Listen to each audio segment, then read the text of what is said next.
Hi friends, Shelley ஸ்டோரிஸ்க்காக நான் உங்கள் Shelley. இன்னைக்கு நாம கேட்க போற நாவல் எழுத்தாளர் டென்னிஸ் ஜெகன் அவர்களுடைய மர்மம், திகில், ஆன்மீகம் நிறைந்த கருக்குறிப்பு 4. நம்ம கதையோட நாயகி 3 முறை கர்ப்பமாகியும் ஒவ்வொரு முறையும் அவளுக்கு வர ஒரு அமானுஷ்ய கனவால கரு கலைஞ்சு போகுது. 4வது முறையா கரு உண்டாக, இந்த முறை கரு கலைஞ்சா திரும்ப அவளுக்கு குழந்தை பிறக்காதுன்னு இருக்கிற நிலைமையில திரும்பவும் அதே பயங்கரமான அமானுஷ்ய கனவு வருது. ஒரு கரு கலைஞ்சு போகிற அளவுக்கு அப்படி என்ன கனவு அது? அப்படி அந்த அமானுஷ்யத்தை மீறி இந்த முறை அவளுடைய குழந்தைய காப்பாத்துவாளா? முதல்ல அந்த அமானுஷ்யம் என்ன? தன்னுடைய குடும்பத்தோட உதவியோட தன் குழந்தைய காப்பாத்த போராடுற இந்த பயணத்துல அவளுக்கு காத்திருக்கிற அதிர்ச்சியும் அமானுஷ்யமும் ஆபத்தும் என்ன? தெரிஞ்சுக்க கதையை முழுசா கேளுங்க. கதைக்குள்ள போறதுக்கு முன்னாடி நம்ம சேனல்ல போடுற எல்லா வீடியோஸும் நீங்க கேட்கணும்னு நினைச்சீங்கன்னா மறக்காம நம்ம சேனலை லைக், ஷேர் அண்ட் சப்ஸ்கிரைப் பண்ணிக்கோங்க. வாட்ஸ்அப்லயே ஃபாலோ பண்ணிக்கோங்க. இப்ப நம்ம கதைக்குள்ள போலாமா?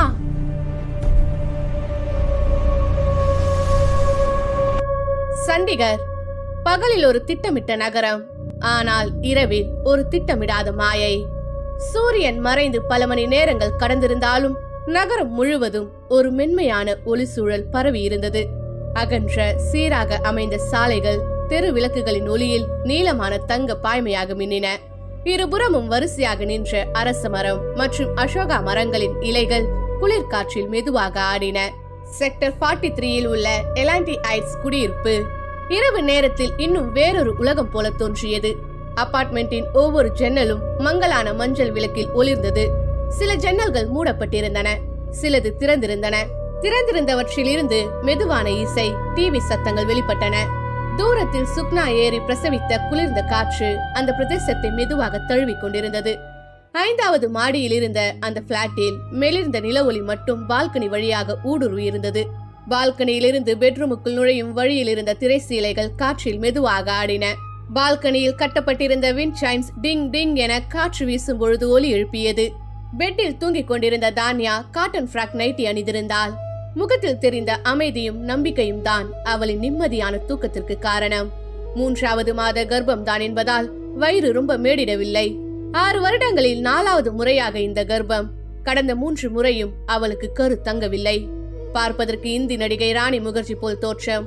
அவள் தெருவில் போகும்பொழுது ஒருவேளை ராணி முகர்ஜி தானோ என்று நிறைய பேர் 2ஆம் முறை திரும்பி பார்த்திருக்கிறார்கள். இம்முறை எல்லாம் நன்றாகவே இருக்கும் என்று மனம் நம்ப வைத்திருந்ததால் அந்த நிம்மதியான உறக்கம். அவளுக்கு பக்கத்தில் சமீர் ஆபீஸ் பிரச்சனைகளை மறந்து நிம்மதியான உறக்கத்தில் இருந்தான். தானியா ராணி முகர்ஜி என்றால் சமீர் பார்ப்பதற்கு 75% இந்தி நடிகர் சாஹித் கபூரை ஒத்திருந்தான். திடீரென்று தானியாவின் முகத்தில் குழப்ப சுருக்கங்கள். அவள் உடல் நடுங்க, மூச்சு கனமாகி ஒவ்வொரு முறையும் சிதறியது. வரவே கூடாது என்று நினைத்த அதே கனவு. அவள் விரல்கள் படுக்கை விரிப்பை பிடித்து விடவில்லை. அவளது உடல் எங்கோ காணாத இடத்திலிருந்து தப்பிக்க முயல்கிறது போல. Dream sequence. அடர்ந்த காடு, இரவு, சாயங்கால நேர அரைகுறை வெளிச்சம், பறவைகளின் சிறகடிப்புகள், சிவப்பு ரத்தத்தின் ஒரு துளி மண்ணில் விழுந்து சலக்கென்று சிதறுகிறது. மண்ணில் விழும் ஒரு சொட்டு ரத்தம் மெதுவாக பரவி குழந்தையின் பாத சுவடாக மாறுகிறது. திடீரென 4 சிறிய பாதங்கள் காட்டுக்குள் ஓடுகின்றன. ஓடும் ஒவ்வொரு அடியிலும் மந்திரங்கள் உச்சரிக்கப்படும் ஓசை கடும் ஒலியுடன் கேட்கிறது. நிஜத்தில் ஒவ்வொரு மந்திரமும் ஒலிக்கும் பொழுது படுக்கையில் தானியா தலையை இடவலமாக ஆட்டுகிறாள். இல்ல இல்ல என்று உடலால் சொல்வது போல். கனவில் சிறுவயது தானியா மற்றும் அவள் சகோதரி சானியா மரத்தின் பின்னே ஒளிந்து நின்று எட்டி பார்த்து கொண்டிருக்கிறார்கள். தானியாவின் மூச்சு இப்பொழுது திணறி மார்புகள் விம்பியது. தலையை வலுவாக ஆட்டுகிறாள். விரல்கள் நகங்கள் வரை விரிப்பை கிழிக்கப் போவதைப் போல இருக்க பிடித்துள்ளன. மறுபடியும் கனவில் காட்சி ஒட்டு மொத்தமாக இருண்டு போனது. தானியாவும் சானியாவும் ஓடுகிறார்கள். சானியா கல் தொடுக்கி கீழே விழ தானியா தொடர்ந்து ஓடிக்கொண்டிருக்கிறாள். கீழே விழுந்து கிடக்கும் சானியா, அக்கா காப்பாத்து என்று கத்த தானியா நிற்காமல் ஓடுகிறாள். ஏதோ ஒரு கை சானியாவின் காலை பிடித்திருக்க ஆ என்று அவளின் கடைசி அலறல். கும் இருட்டு. இருட்டுக்குள் இருந்து ஒரு குரல், சானியாவின் குரல். அக்கா, உன்னை நம்பிதானே வந்த, என்னை விட்டுட்டு ஓடிட்டியே. படுக்கை அறையில் நிஜத்தில் தானியா திடீரென உடலை மேலே தூக்கி மூச்சை இழுத்துக் கொண்டிருந்தாள். வியர்வையில் நனைந்த முகம், மூச்சு இன்னும் சிதறுகிறது. தானியாவின் முக சுருக்கங்கள் அதிகமாகி அதிகமாகி தலையை அங்கும் இங்கும் எதிர்ப்பு தெரிவிப்பது போல் திருப்பினாள். கண் இமைகளில் கலவர அசைவு. ஆ என்ற சத்தத்துடன் விழுக்கென்று முழித்துக் கொண்டாள். நெஞ்சு தரங் தரங் என்று அடித்துக் கொள்ள அவளின் வியர்வை சுரப்பிகள் எக்ஸ்ட்ரா வேலை பார்த்து கொண்டிருந்தன. அவள் முழித்துதான் இருக்கிறாள். ஆனால் அந்த கனவு இன்னும் அவளது நரம்புகளில் ஓடிக்கொண்டிருந்தது. அதே கனவு.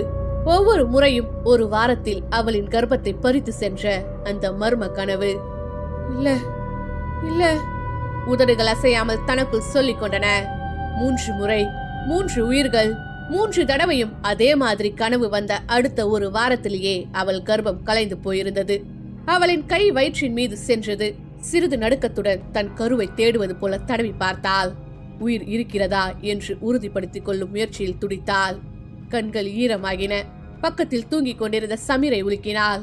சமீர், எழுந்துரு, எழுந்துரு சமீர். என்னதான்யா என்று அவன் கண்களை தேய்த்தபடி எழுந்தான். அது அந்த கனவு வந்துருச்சு. அந்த ஒரு வாக்கியம் போதும். சமீரின் தூக்கம் சடுதியில் கலைந்தது. கண்கள் முழுமையாக திறந்தன. பயமும் நம்பிக்கையற்ற கலவரமும் நிறைந்த அவள் கண்களை நோக்கின. திரும்ப அதே கனவா? இந்த தடவை வந்துருச்சு சமீர், நான் என்ன பண்ணுவேன்? அவள் குரல் உடைந்தது. எழுந்து உட்கார்ந்து அவளை கட்டி கொண்டான். குலுங்கி குலுங்கி அழுது கொண்டிருந்தவளை சமீர் தேற்றினான். இம்முறையும் குழந்தை தங்கவில்லை என்றால் அதன் பிறகு தானியா கர்ப்பம் தரிப்பது ரொம்ப கஷ்டம். ஏற்கனவே 3 முறை கருசிதைவு ஆனதால் எண்டோமெட்ரியல் டேமேஜ் ஏற்பட்டிருந்தது. அவளின் கருப்பையின் உள்சுவர் மெல்ல மெல்ல பலவீனம் அடைந்து விட்டதென டாக்டர்கள் எச்சரிக்கை விடுத்திருந்தார்கள். ஏற்கனவே 3 முறை எதற்காக கருசிதைவு ஆனது என்று டாக்டர்களாலே புரிந்து கொள்ள முடியவில்லை. எல்லா டெஸ்டுகளையும் எடுத்து பார்த்து தலையை சொரிந்தார்கள். அன்எக்ஸ்பிளைன்ட் ரெக்காரண்ட் மிஸ்கேரேஜ் டாக்டர்களுக்கே ரொம்ப புதிராக இருந்தது. குரோமோசோமல் இஷ்யூ, த்ரோம்போபிலியா என்று பலவித டெஸ்டுகள் செய்து பார்த்தும் எதுவும் தெரியவில்லை. பிரெக்னென்ட் ஆன பிறகு எல்லாம் நல்லபடியாக இருக்கும். திடீரென ஒரு நாள் சபிக்கப்பட்ட அந்த கனவு வரும். அடுத்த ஒரு வாரத்தில் அமானுஷ்யமான சம்பவங்கள் நடக்கும். சமீர் வேலைக்கு சென்ற பிறகு பிளாட்டில் தானியா தனியாக இருக்கும் பொழுது திடீரென மின்விளக்கு, ஃபேன் மற்றும் இதர எலக்ட்ரிக் சாதனங்களின் தடுமாற்றங்கள் நடக்கும். அவள் மட்டும் தனியாக இருக்கும் அறையில் யாரோ முறைத்துக் கொண்டிருப்பது போலவும், அக்கா என கூப்பிடும் சத்தங்கள். அவள் படுத்திருக்கும் பொழுது சீலிங்கில் இருந்து ஒரு பெரிய கருப்பு உருவம் தொங்கிக் கொண்டிருப்பது போலவும் அவளை தாக்க முயற்சிப்பது போலவும் தோன்றும். அதன் பிறகு கர்ப்பம் தானாகவே கலைந்து போகும். ரொம்பவே நொந்து போயிருந்தாள். நண்பர் ஒருவர் பஞ்சகூலாவில் இருக்கும் மாதா மன்சா தேவி மந்திர் பற்றி சொல்ல இம்முறை மந்திரில் ஸ்பெஷல் பூஜைகள் எல்லாம் செய்திருந்ததால் மிகவும் நம்பிக்கையோடு இருந்தாள். நம்பிக்கை கனவில் கரைந்தது. தானியா பயத்தின் நடுவே தாயாகும் நம்பிக்கையை பற்றி பிடித்தபடி படுக்கையில் இருந்து தளர்வாக எழும்பினாள். பால்கனிக்கு சென்றாள். தூரத்தில் சண்டிகரின் சாலைகள் ஒளிர்ந்து காணப்பட்டன. எங்கிருந்தோ ஒரு நாய் குரைத்தது. குளிர்காற்று அவளின் முகத்தை தொட்டது. அவள் இருண்ட வானத்தை நோக்கி பார்த்தாள். ஏ பகவான், தயவு செஞ்சு என்று ஆரம்பித்த தானியா முடிக்க முடியாமல் விசுமினாள். சமீர் பின்னால் வந்து அவளின் தோளில் கை வைத்தான். இருவரும் மௌனமாக நில ஒளியில் நின்றனர். கனவும் நிழலும் நம்பிக்கையும் விரக்தியும் கலவையாக சுழண்டடித்தது. சிறுவயதில் நடந்த அந்த சம்பவங்கள் அவள் மனதிற்குள்ளேயே புதைத்து வைத்திருந்தாள். அவை மண்ணை பிளந்து கொண்டு வெளியே வருவதற்கு சந்தர்ப்பம் பார்த்து கொண்டிருந்தன. மகாராஷ்டிராவின் மேற்கு தொடர்ச்சி மலைத்தொடரின் அடிவாரத்தில் பூனாவில் இருந்து சுமார் 60 கிலோமீட்டர் தொலைவில் அமைந்திருக்கும் முல்காவ்.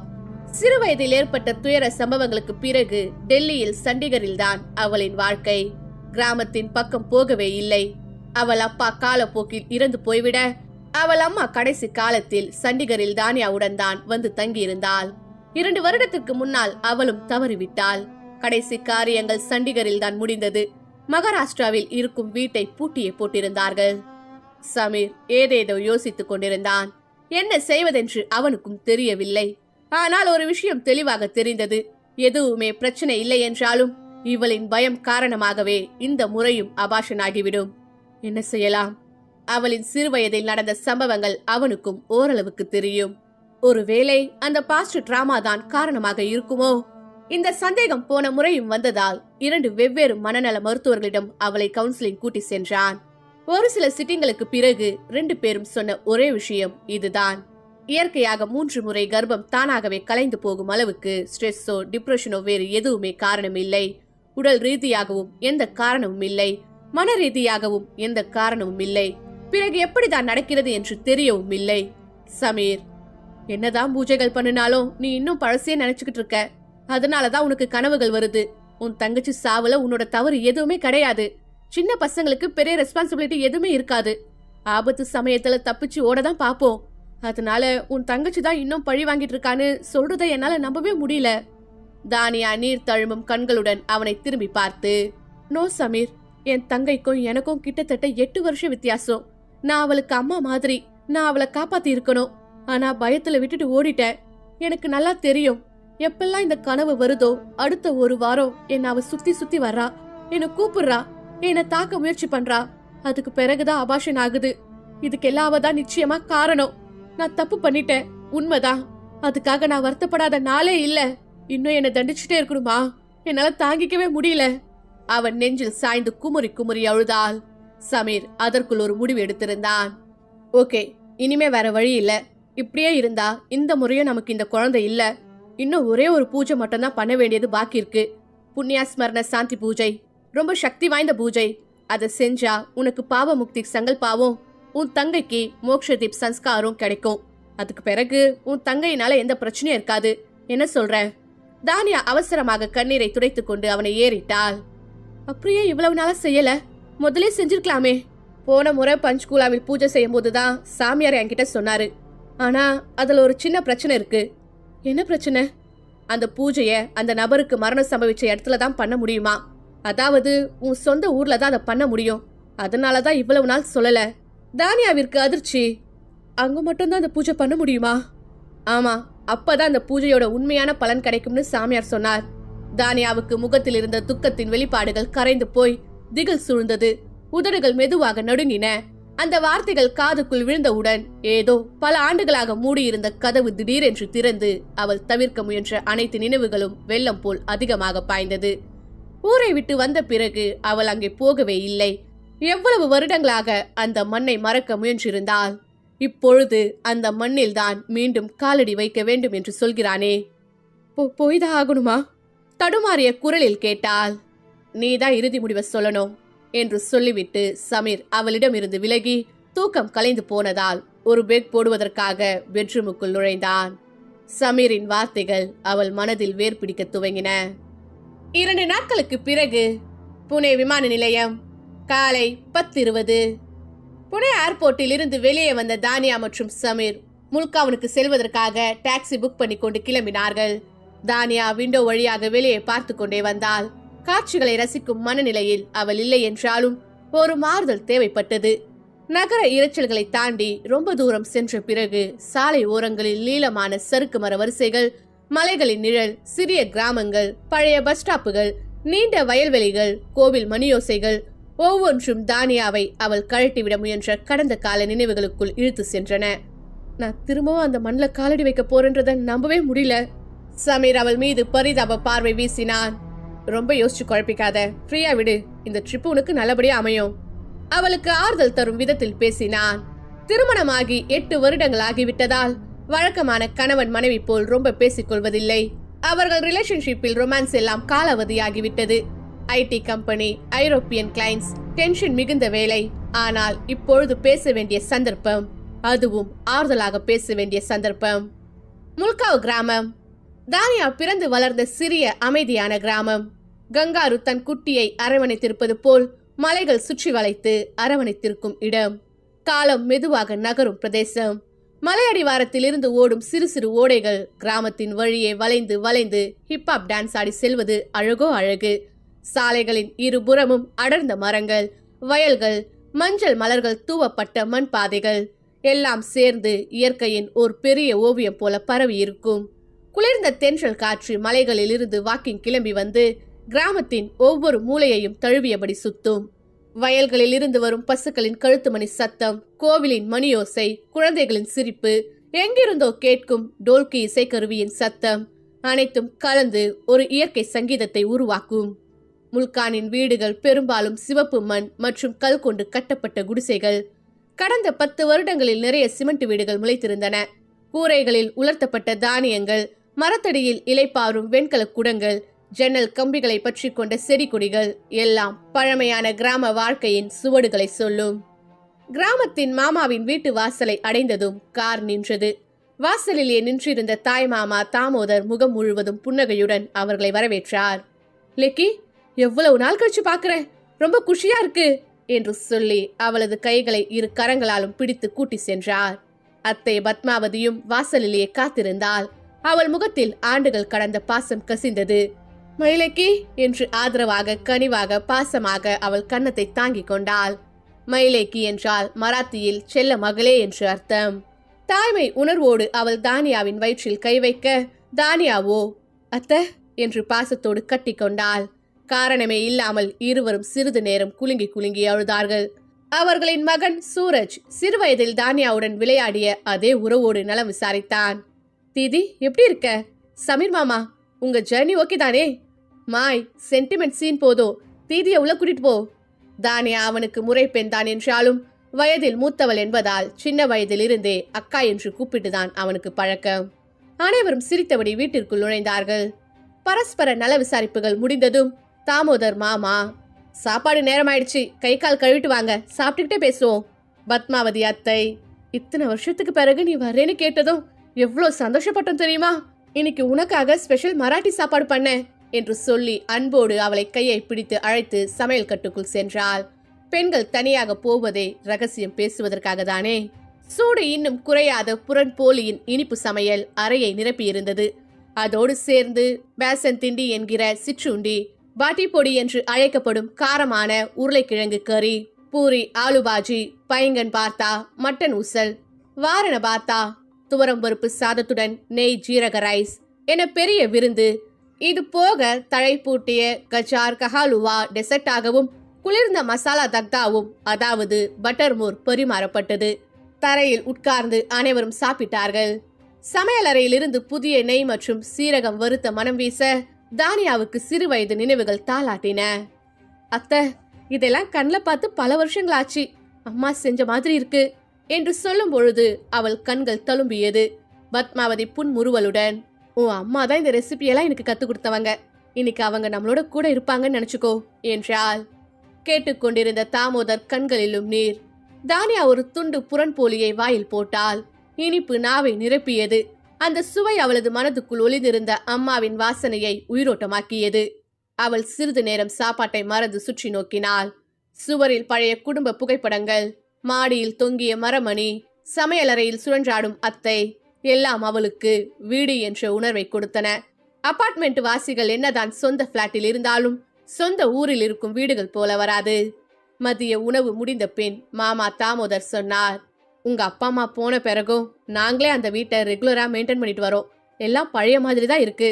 தானியா மெதுவாக புன்னகைத்து எதிர்பாராத ஒரு முடிவை வெளிப்படுத்தினாள். மாமா, நாங்க சண்டிகர்ல தான் இருக்கோம் மாமா. எனக்கு இந்த வீடு தேவையில்லை. சூரஜுக்கு கல்யாணம் நடக்கும் பொழுது பரிசா இதை கொடுக்கலாம்னு முடிவு பண்ணிட்டேன். தாமோதரும் பத்மாவதியும் திகைத்து போனார்கள்.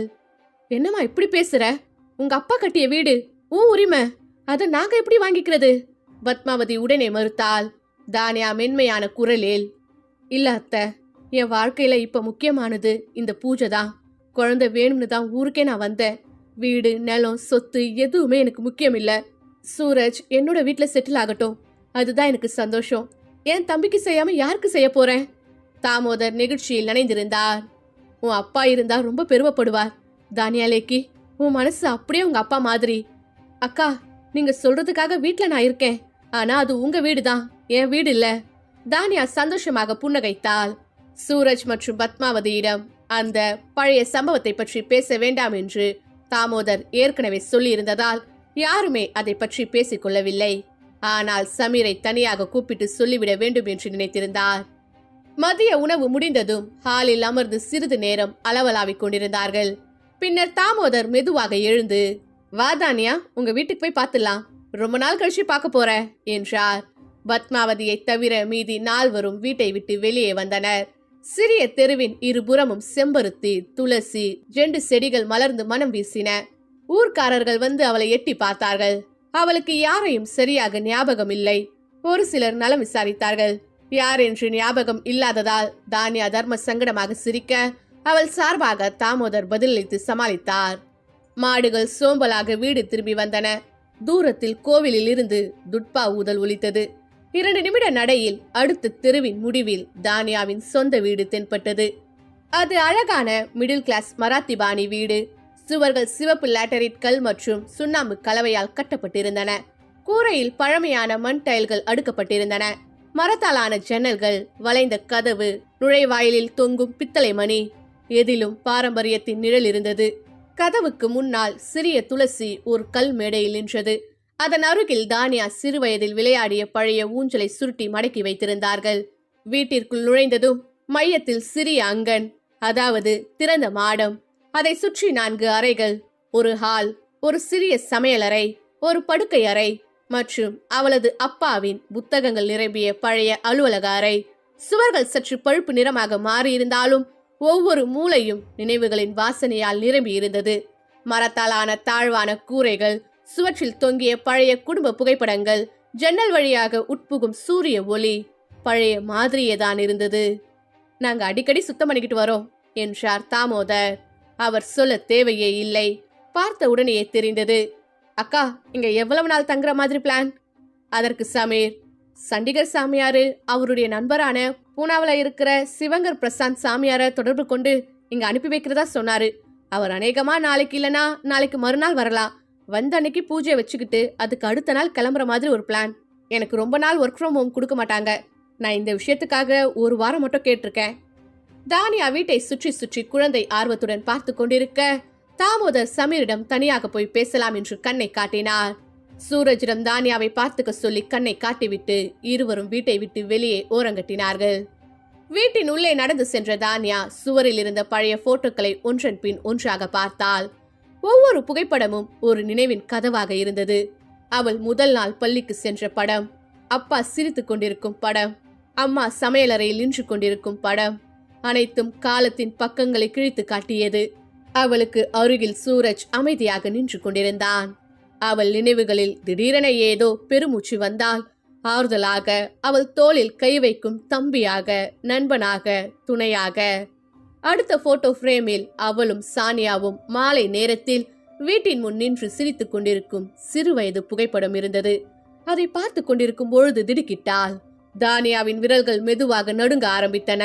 அந்த பழைய படம் திடீரென உயிர் பெற்றது போல தோன்ற, சானியாவின் கண்கள் பிரேமுக்குள் இருந்து கூர்மையாக அவளை நோக்கி பார்த்து கொண்டிருப்பது போலவும், அந்த பார்வை இன்னும் உயிருடன் துடித்துக் கொண்டிருப்பது போலவும் ஒரு வினோதமான உணர்வு அவளின் நெஞ்சை துளைத்தது. திடீரென்று அவளை சுற்றி புரியாத வெப்பம். திடுக்கிட்டு போய் தானியா ஒரு அடி பின்னால் நகர்ந்தாள். திதி, என்னாச்சு? அந்த கண்களில் குற்றச்சாட்டு இருந்ததா, இல்லை வன்மமா? அவளால் புரிந்து கொள்ள முடியவில்லை. ஆனால் அந்த ஒரு கணம் சானியா இன்னும் அவளை விட்டு பிரியாமல் பக்கத்திலேயே இருப்பதை போல உணர்ந்தாள்.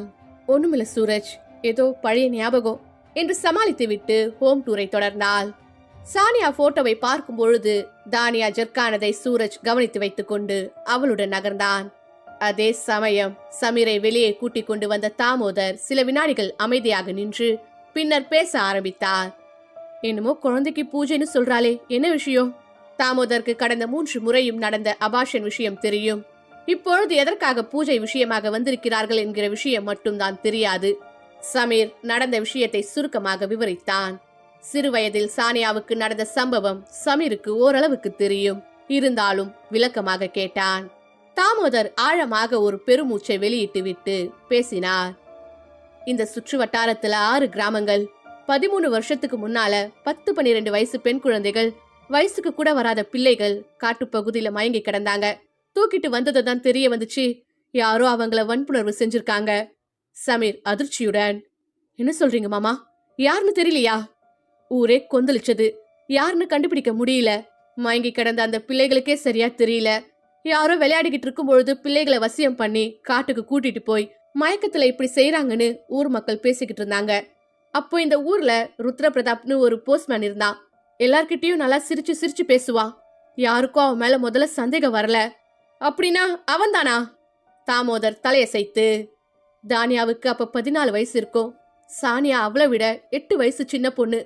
அம்மாவை விட தானியா கிட்டதான் சானியா ஒட்டுதலோட இருப்பா. எங்க போனாலும் கூடவே போவா வருவா. தாயா பிள்ளையா இருப்பாங்க. ஒரு நாள் தானியாவும் சானியாவும் மேலும் ஒரு சில பசங்களும் ஓடி பிடிச்சு விளையாடிட்டு இருந்தாங்க. விளையாட்டு ஜோர்ல அதோ தெரியுது பாருங்க, மேற்கு பக்கத்துல இருக்கிற காட்டு பகுதிக்குள்ள போயிட்டாங்க. அங்க பிரதாப் ஒரு ஆடு மேய்க்கிற சிறுமிய மயக்கி வன்புணர்வு செய்யறத தானியாவும் சானியாவும் கண்ணால பாத்துட்டாங்க. சமீரின் கண்கள் அதிர்ச்சியில் பெரிதாகின. தாமோதர் தொடர்ந்தார். ரெண்டும் பயந்து போயிடுச்சு. பிரதாப் பாத்துட்டான். கண்ணுமண்ணு தெரியாம ஓட ஆரம்பிச்சாங்க. சானியா கால் தவறி கீழே விழுந்துட்டா. அக்கா அக்கான்னு கூப்பிட்டு இருக்கா. ஆனா தானியா அதை கவனிக்காம பயத்துல அடிச்சு புடிச்சு ஊருக்குள்ள ஓடி வந்து பெரியவங்க கிட்ட விஷயத்த சொன்னா. நாங்க எல்லாரும் கம்பு கட்டைன்னு கையில கிடைச்ச ஆயுதங்களை எல்லாம் எடுத்துக்கிட்டு காட்டுக்குள்ள ஓடணும். அப்போதான் சானியாவை விட்டுட்டு வந்துட்டோம்ங்கிற உண்மை அவளுக்கே புரிஞ்சது. சமீர் பதட்டமாக, அவ அங்கேதான் இருந்தாளா? தாமோதர் தலையசைத்து, ஆமா. பதறி போன தானியாவும் ஊர்க்காரங்க கூடவே காட்டுக்குள்ள வந்தா. எல்லா இடமும் வலை வீசி தேடணும். கடைசியில செம்பா ஓடக்கரையோரத்துல அவளோட உடலை தான் கண்டுபிடிச்சோம். அந்த பாவி அவளை நாசப்படுத்தி கொலை பண்ணி ஓடக்கரை ஓரமா வீசிட்டு போயிட்டான். சின்ன பிள்ளை. அவ எதையும் புரியாம அக்கா காப்பாத்துன்னு கதறி கதறியே உயிரை விட்டுருப்பா. தாமோதரின் குரல் நொடுங்கியது. கண்களில் நீர் மிதந்தது. தானியா, உன்னை விட்டுட்டு ஓடிட்டேனே, என் தங்கமே, என்னை மன்னிச்சிருன்னு தங்க உடம்ப கட்டிப்பிடிச்சு கதர்னதை பார்த்தப்ப எங்களாலேயே தாங்கிக்க முடியல. அவளையே மன்னிச்சுக்காம அதே குற்ற உணர்வோடதான், அந்த வலியோட தான் இன்னும் வாழ்றா. எனக்கு தெரியும் என்பது போல் சமீர் சோகமாக தலையாட்டினான். 3 நாட்களுக்குள்ள அந்த போஸ்ட்மேனை போலீஸ்காரங்க பிடிச்சாங்க. அவனுக்கு 10 வருஷம் சிறை தண்டனை கிடைச்சது. ஆனா தானியாவோ அந்த ஒரு நொடிய மறக்க முடியாம ஆயுள் தண்டனையோட வாழ்ந்துகிட்டு இருக்கா. சமீர் எதையும் சொல்ல முடியாமல் அவர் சொன்ன விஷயங்களை அசை போட்டபடியே நின்றான். தாமோதர் சற்றே தாழ்ந்த குரலில், அந்த சம்பவத்துக்கு பிறகு அவங்க அப்பா அவளை இங்க வச்சுக்க முடியாதுன்னு நினைச்சாரு. சண்டிகர்ல ஒரு போர்டிங் ஸ்கூல்ல அட்மிட் பண்ணிட்டாரு. ஆனா இன்னொரு அதிர்ச்சியான விஷயம் என்னன்னா, 1 வருஷத்துல அவர் ஆக்சிடென்ட்ல இறந்து போனாரு. அதுக்கு பிறகு என் தங்கச்சியும், அதாவது அவங்க அம்மாவும் இங்க இருக்க பிடிக்காம சண்டிகருக்கே வந்துட்டா. அடுத்தது என்ன நடந்ததுன்னு உங்களுக்கே தெரியுமே. தாமோதர் தலையை தாழ்த்தி அமைதியாகி நின்றார். பழைய நினைவுகள் இருவரின் இடையே கனமான காற்றை போல நிலவின. சமீர் கவலை பெருமூச்சு விட்டான். தானியாவிற்கு கேட்கும் விசித்திர குரல்களும் அவளது குற்ற உணர்வும், ஒவ்வொரு முறை அவளின் கர்ப்பத்தையும் பொறிக்கும் அந்த கனவும் அவள் தங்கை சானியா அல்ல, தானியாவின் குற்ற உணர்வுதான் என்று அவனுக்கு இப்பொழுது ஒரு தெளிவு கிடைத்தது. இவ்வளவு விஷயம் தெரியாது. தங்கை மரணத்துக்கு காரணமா இவ அமைஞ்சிட்டாங்கிற ஒரு விஷயம் மட்டும்தான் தெரியும். அதை மட்டும் சொல்லிதான் சாமியார் கிட்ட பூஜைக்கு ஏற்பாடு பண்ணினேன். இந்த பூஜை வெற்றிகரமா முடிஞ்சிருச்சுன்னா சானியாவுக்கு ஆத்ம சாந்தி கிடைக்கும். இவளுக்கும் குற்ற உணர்வுல இருந்து விடுதலை கிடைக்கும். குழந்தையும் நல்லபடியா பிறக்கும். ரொம்ப நல்லது. எதுக்கும் நீங்க ஊர்ல இருக்கிற வரைக்கும் உங்களுக்கு துணையா நானும் சூரஜும் உங்க கூடவே இருக்கோம். எதுக்கு உங்களுக்கு சிரமம்? நாளைக்கு இல்லனா நாளைக்கு மறுநாள் பூசாரி வந்துருவாரு. அப்படிலாம் சொல்லாதீங்க மாப்ள. இந்த முறை எந்த காரணத்தை முன்னிட்டும் கர்ப்பம் களையக்கூடாதுன்னு வேற சொல்றீங்க. எந்த பிரச்சனையும் வரக்கூடாது. எல்லாம் நல்லபடியா நடக்கணும். அப்பதான் எங்களுக்கு நிம்மதியா இருக்கும். அவர்களின் துணை அவனுக்கு உதவியாகத்தான் இருக்கும். சமீரும் மேற்கொண்டு மறுக்காமல் ஏற்றுக்கொண்டான். ஆல்ரெடி பூஜைக்கு தேவையான சாமான்கள் வாங்கி வைக்க சொல்லி ஒரு லிஸ்ட் அனுப்பியிருக்காரு. ஈவினிங் போய் வாங்கி வைக்கணும். அதனால என்ன, நீங்களும் சூரஜும் சாயங்காலம் டவுனுக்கு போய் வாங்கி வைங்க என்றார் தாமோதர். இரவு 10 மணி. சாயங்காலமே சமீரும் சூரஜும் பக்கத்து டவுனுக்கு சென்று பூஜைக்கு தேவையான சாமான்களை வாங்கி கொண்டு வந்திருந்தனர். மாமா வீட்டில் இரவு உணவை முடித்துக்கொண்டு பத்மாவதியை தவிர மீதி அனைவரும் தானியா வீட்டிற்கு வந்திருந்தார்கள். வீடு முழுவதும் நிசப்தம் நிலவியது. சமீர் ஹாலில் ஒரு மூலையில் லேப்டாப்பை திறந்து ஆபீஸ் வேலைகளை சரிபார்த்து கொண்டிருந்தான். சூரஜ் வீட்டின் வெளிப்புறத்தில் கட்டிலில் படுத்துக்கொண்டு காதில் இயர்போன் போட்டு மொபைலை நோண்டிக் கொண்டிருந்தான். ஹாலின் ஓரமாக பூஜை பொருட்கள் ஓய்வு எடுத்துக் கொண்டிருந்தன. அதற்கு பக்கத்தில் தாமோதர் மாமா பாயில் உடலை நீட்டி படுத்திருந்தார். படுக்கை அறையில் தானியா நிம்மதியான உறக்கத்தில் இருந்தாள். அந்த அமைதியை திடீரென்று பூம் என ஒரு மின்னல் கிழிக்க மின்சாரம் உயிரை விட்டது. வீட்டிற்குள் ஒட்டு மொத்தமாக இருள். நான் லைட் எடுத்துட்டு வர மாப்ள என்று கூறிய தாமோதர் எழுந்து எமர்ஜென்சி லைட்டை ஆன் செய்து சமீர் அருகே டேபிளில் வைத்தார். கொண்டு வந்திருந்த டார்ச்சை எடுத்து கையில் பிடித்துக் கொண்டார். முக்கியமான ஒர்க் என்பதால் சமீர் பாதியில் விட முடியாமல் லேப்டாப்பில் வேலையை தொடர்ந்தான். தாமோதர் டார்ச் அடித்தபடியே படுக்கை அறைக்கு சென்று தானியாவை எட்டி பார்த்தார். அவள் முகத்தில் உறைந்திருந்த கவலையுடன் தூங்கிக் கொண்டிருந்தாள். நிம்மதி அடைந்த அவர் சத்தம் போடாமல் திரும்பி வந்து வீட்டின் பின் கதவு ஜன்னல்கள் எல்லாம் மூடி இருக்கிறதா என்று ஒரு முறை செக் பண்ணி கொண்டார். பின்னர் வீட்டுக்கு வெளியே வந்து சேரை எடுத்து போட்டு உட்கார்ந்தார். சிலுசிலுவென்று இரவு காற்று முகத்தை தொட்டது. எங்கோ தொலைவில் நாய்கள் குரைத்தன. வானில் நிலா தேர் போல் மெதுவாக ஊர்ந்தது. அந்த அமைதியான இரவின் நடுவே தாமோதர் தன் இளமையை நினைத்து கொண்டார். அந்த காலத்தில் ரேடியோவில் அடிக்கடி ஒலித்த ஒரு பழைய மராத்தி பாடல் அவரையும் அறியாமல் உதட்டில் கசிந்தது. அந்த வரிகளுக்கு பொருள்: தங்க ஒளியில் வீடு திரும்பு, மழை இரவுகள் வருகின்றன, அம்மாவின் நினைவின் வாசனை மீண்டும் வந்து சேர்கிறது, உன் காலடி சத்தம் இந்த வீட்டில் மீண்டும் ஒலிக்கிறது. தாமோதரின் குரல் நிசப்தமான இரவோடு கலந்து அந்த இடம் முழுவதும் ஒரு விசித்திரமான அமைதியை பரப்பியது. ஆனால் அந்த அமைதியின் உள்ளே ஒரு திகில் மெதுவாக உயிர் பெற்றுக் கொண்டிருந்தது. கொஞ்ச நேரம் லேப்டாப்பில் வேலை பார்த்து கொண்டிருந்த சமீர் லேப்டாப்பை மூடி வைத்துவிட்டு வெளியே வந்தான். மாமாவும் சமீரும் ஏதோ பேசிக் கொண்டிருந்தார்கள். சூரஜ் கரண்ட் போனா என்ன வந்தா என்ன என்ற ரீதியில் மொபைலில் ஏதோ சல்மான் கானின் இந்தி படத்தை பார்த்து கொண்டிருந்தான். அந்த நேரம் வரை எல்லாமே சாதாரணமாகத்தான் இருந்தது. திடீரென்று டங் டங் என பாத்திரம் உருளும் சத்தம், கடகடவென வேறு ஏதேதோ சத்தங்களும் கேட்டது. அது என்ன சத்தம் என்று சமீர் திடுக்கிட்டு அவசரமாக வீட்டிற்குள் சென்றான். தாமோதரும் அவனுடன் வீட்டிற்குள் நுழைந்தார். ஹாலில் நுழைந்தவுடன் இருவரும் சில வினாடிகள் அசைவின்றி நின்றனர். ஆத்ம சாந்தி பூஜைக்காக அவர்கள் வாங்கி வைத்திருந்த அனைத்து சாமான்களும் தரையில் கவிழ்ந்து கிடந்தது. வெண்கல கலசம் சிதறி மஞ்சள் தூள் மற்றும் அரிசி தரையில் பரவி இருந்தது. பூஜையின் பொழுது நைவேத்தியம் செய்வதற்காக வைத்திருந்த தேங்காய் சின்னஞ்சிறு துண்டுகளாக உடைந்து மூலையில் கிடந்தது. பூஜை சக்தியை தூண்டும் சக்கரஸ்தபனா பொருட்களான பித்தளை மணி மற்றும் தாமரை பூக்கள் உருண்டு கொண்டிருந்தன. மோக்ஷ தீப சஸ்காரத்தில் பயன்படுத்தப்படும் சின்னங்களான பித்தளை தட்டு மற்றும் கல் மூலிகைகள் விசிறி அடிக்கப்பட்டிருந்தது. யாரும் உள்ளே வரவில்லை என்பதையும் கதவுகள் அனைத்தும் மூடப்பட்டிருப்பதையும் நினைத்தால் இது சாத்தியமில்லை என்கிற உண்மை அவர்களின் நரம்புகளில் ஐஸ் கட்டியை ஓட செய்தது. சமீருக்கு தானியா ஞாபகம் வர ஐயோ என்று படுக்கை அறையை நோக்கி ஓடினான். தாமோதரும் டார்ச் அடித்தபடியே பின்தொடர்ந்தார். பெட்ரூம் வாசலில் நுழைய போன சமீர் அப்படியே நிற்பதை பார்த்ததும் தாமோதரும் சென்று எட்டி பார்க்க உள்ளே பார்த்த காட்சியினால் அவரும் விக்கித்து நின்றார். படுக்கையில் தானியா இன்னும் தூக்கத்தில் இருந்தாள். ஆனால் அவளது அருகே ஒரு கரிய உருவம், மனித வடிவத்துடன் இருந்தாலும் நிழல் போல் சிதறிய தோற்றம், தலைவிரி கோலத்துடன் கைவிரல் நீண்டு கூரிய நகங்களுடன் காட்சியளிக்க அது மிதந்தபடியே தானியாவின் வயிற்றை நோக்கி கை நீட்டிக் கொண்டிருந்தது. சமீர் திகிலில் மூச்சுக்காக தத்தளிக்க தாமோதரின் கையில் இருந்த டார்ச் நடுக்கத்தில் கீழே விழ போக சுதாரித்து டார்ச்சை அந்த உருவத்தை நோக்கி அடித்தார். உருவத்தின் விரல்களுக்கும் தானியாவின் வயிற்றிற்கும் சில அங்குலமே இடைவெளி. தானியாவின் வயிற்றை கிழிக்கப் போகும் அபாயம். டார்ச்சின் ஒளி அந்த உருவத்தின் மேல் விழுந்த நொடியே அந்த கருநிழல் நெருப்பை தொட்ட பாம்பு போல உடலை வளைத்து வளைத்து இருவரையும் நோக்கி கொரகொரப்பான சத்தத்துடன் சீறியது. அந்த ஒளி மனித குரல் அல்ல, விலங்கின் சீற்றமும் காற்றின் அலறலுமாக கலந்த ஒரு மூர்க்கதனமான சீரல். சமீர் திடுக்கிட்டு பின்வாங்கி வாசல் சுவற்றில் மோதினான். தாமோதர் நெஞ்சில் குளிர்ச்சியான பனிபந்தம் ஏதோ இறங்கி விட்டது போல உணர்ந்தார். அந்த உருவத்தின் முகம் அதை முகமென கூற முடியாத வெல்வெட் இருள். அடுத்த நொடி நிழல் திடீரென வளைந்து இருட்டை வெட்டியபடி மேலே பாய்ந்து படுக்கை அறையின் மூலையில் இருந்த வெண்டிலேட்டர் கேப்பை தாண்டி ஜெல்லி போல நீண்டு கரைந்தது. சீரல் சத்தம் கேட்டு கண் விழித்த தானியா எழும்பி உட்கார்ந்து, என்ன சத்தம், என்னாச்சு, கரண்ட் போயிடுச்சா என்று கேட்க வாசலில் நின்றிருந்த சமீரும் தாமோதரும் அதிர்ச்சியாக ஒருவரை ஒருவர் பார்த்து கொண்டிருந்தார்கள். அவர்கள் கண்களில் டெலிகாஸ்டான ஒரே கேள்வி, என்ன இது? தாமோதரும் சமீரும் வாயை திறந்து ஏதோ பேச முயன்றார்கள். ஆனால் காற்றுதான் வந்தது.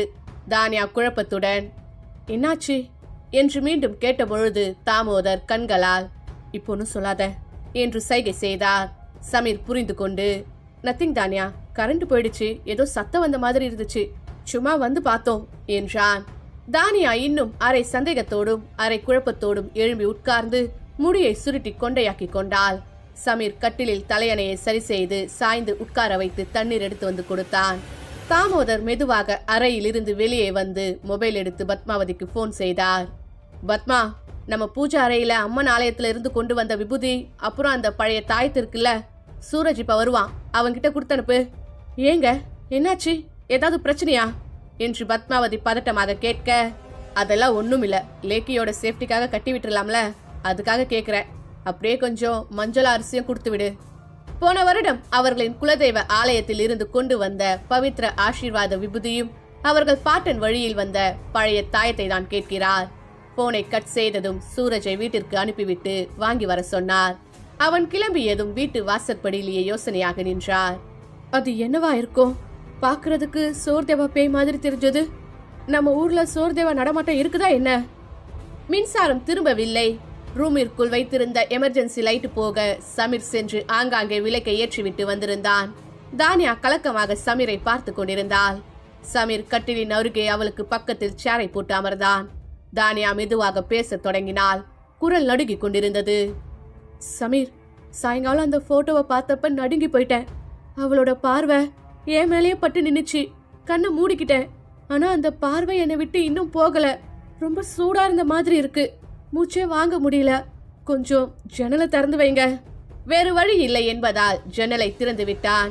அவள் முகத்தில் வியர்வை துளிகள் ஒளிர்ந்தன. வெளியில் காற்று வீச ஜன்னல் திரை மெதுவாக ஆடியது. ஒவ்வொரு ஒலியும் அச்சத்தை அதிகரித்தது. பூஜை பண்ணணும் தானே இங்க வந்திருக்கோம், எல்லாம் சரியாயிடும் தானி. சமீர் அவளை அமைதியாக்க முயன்றான்.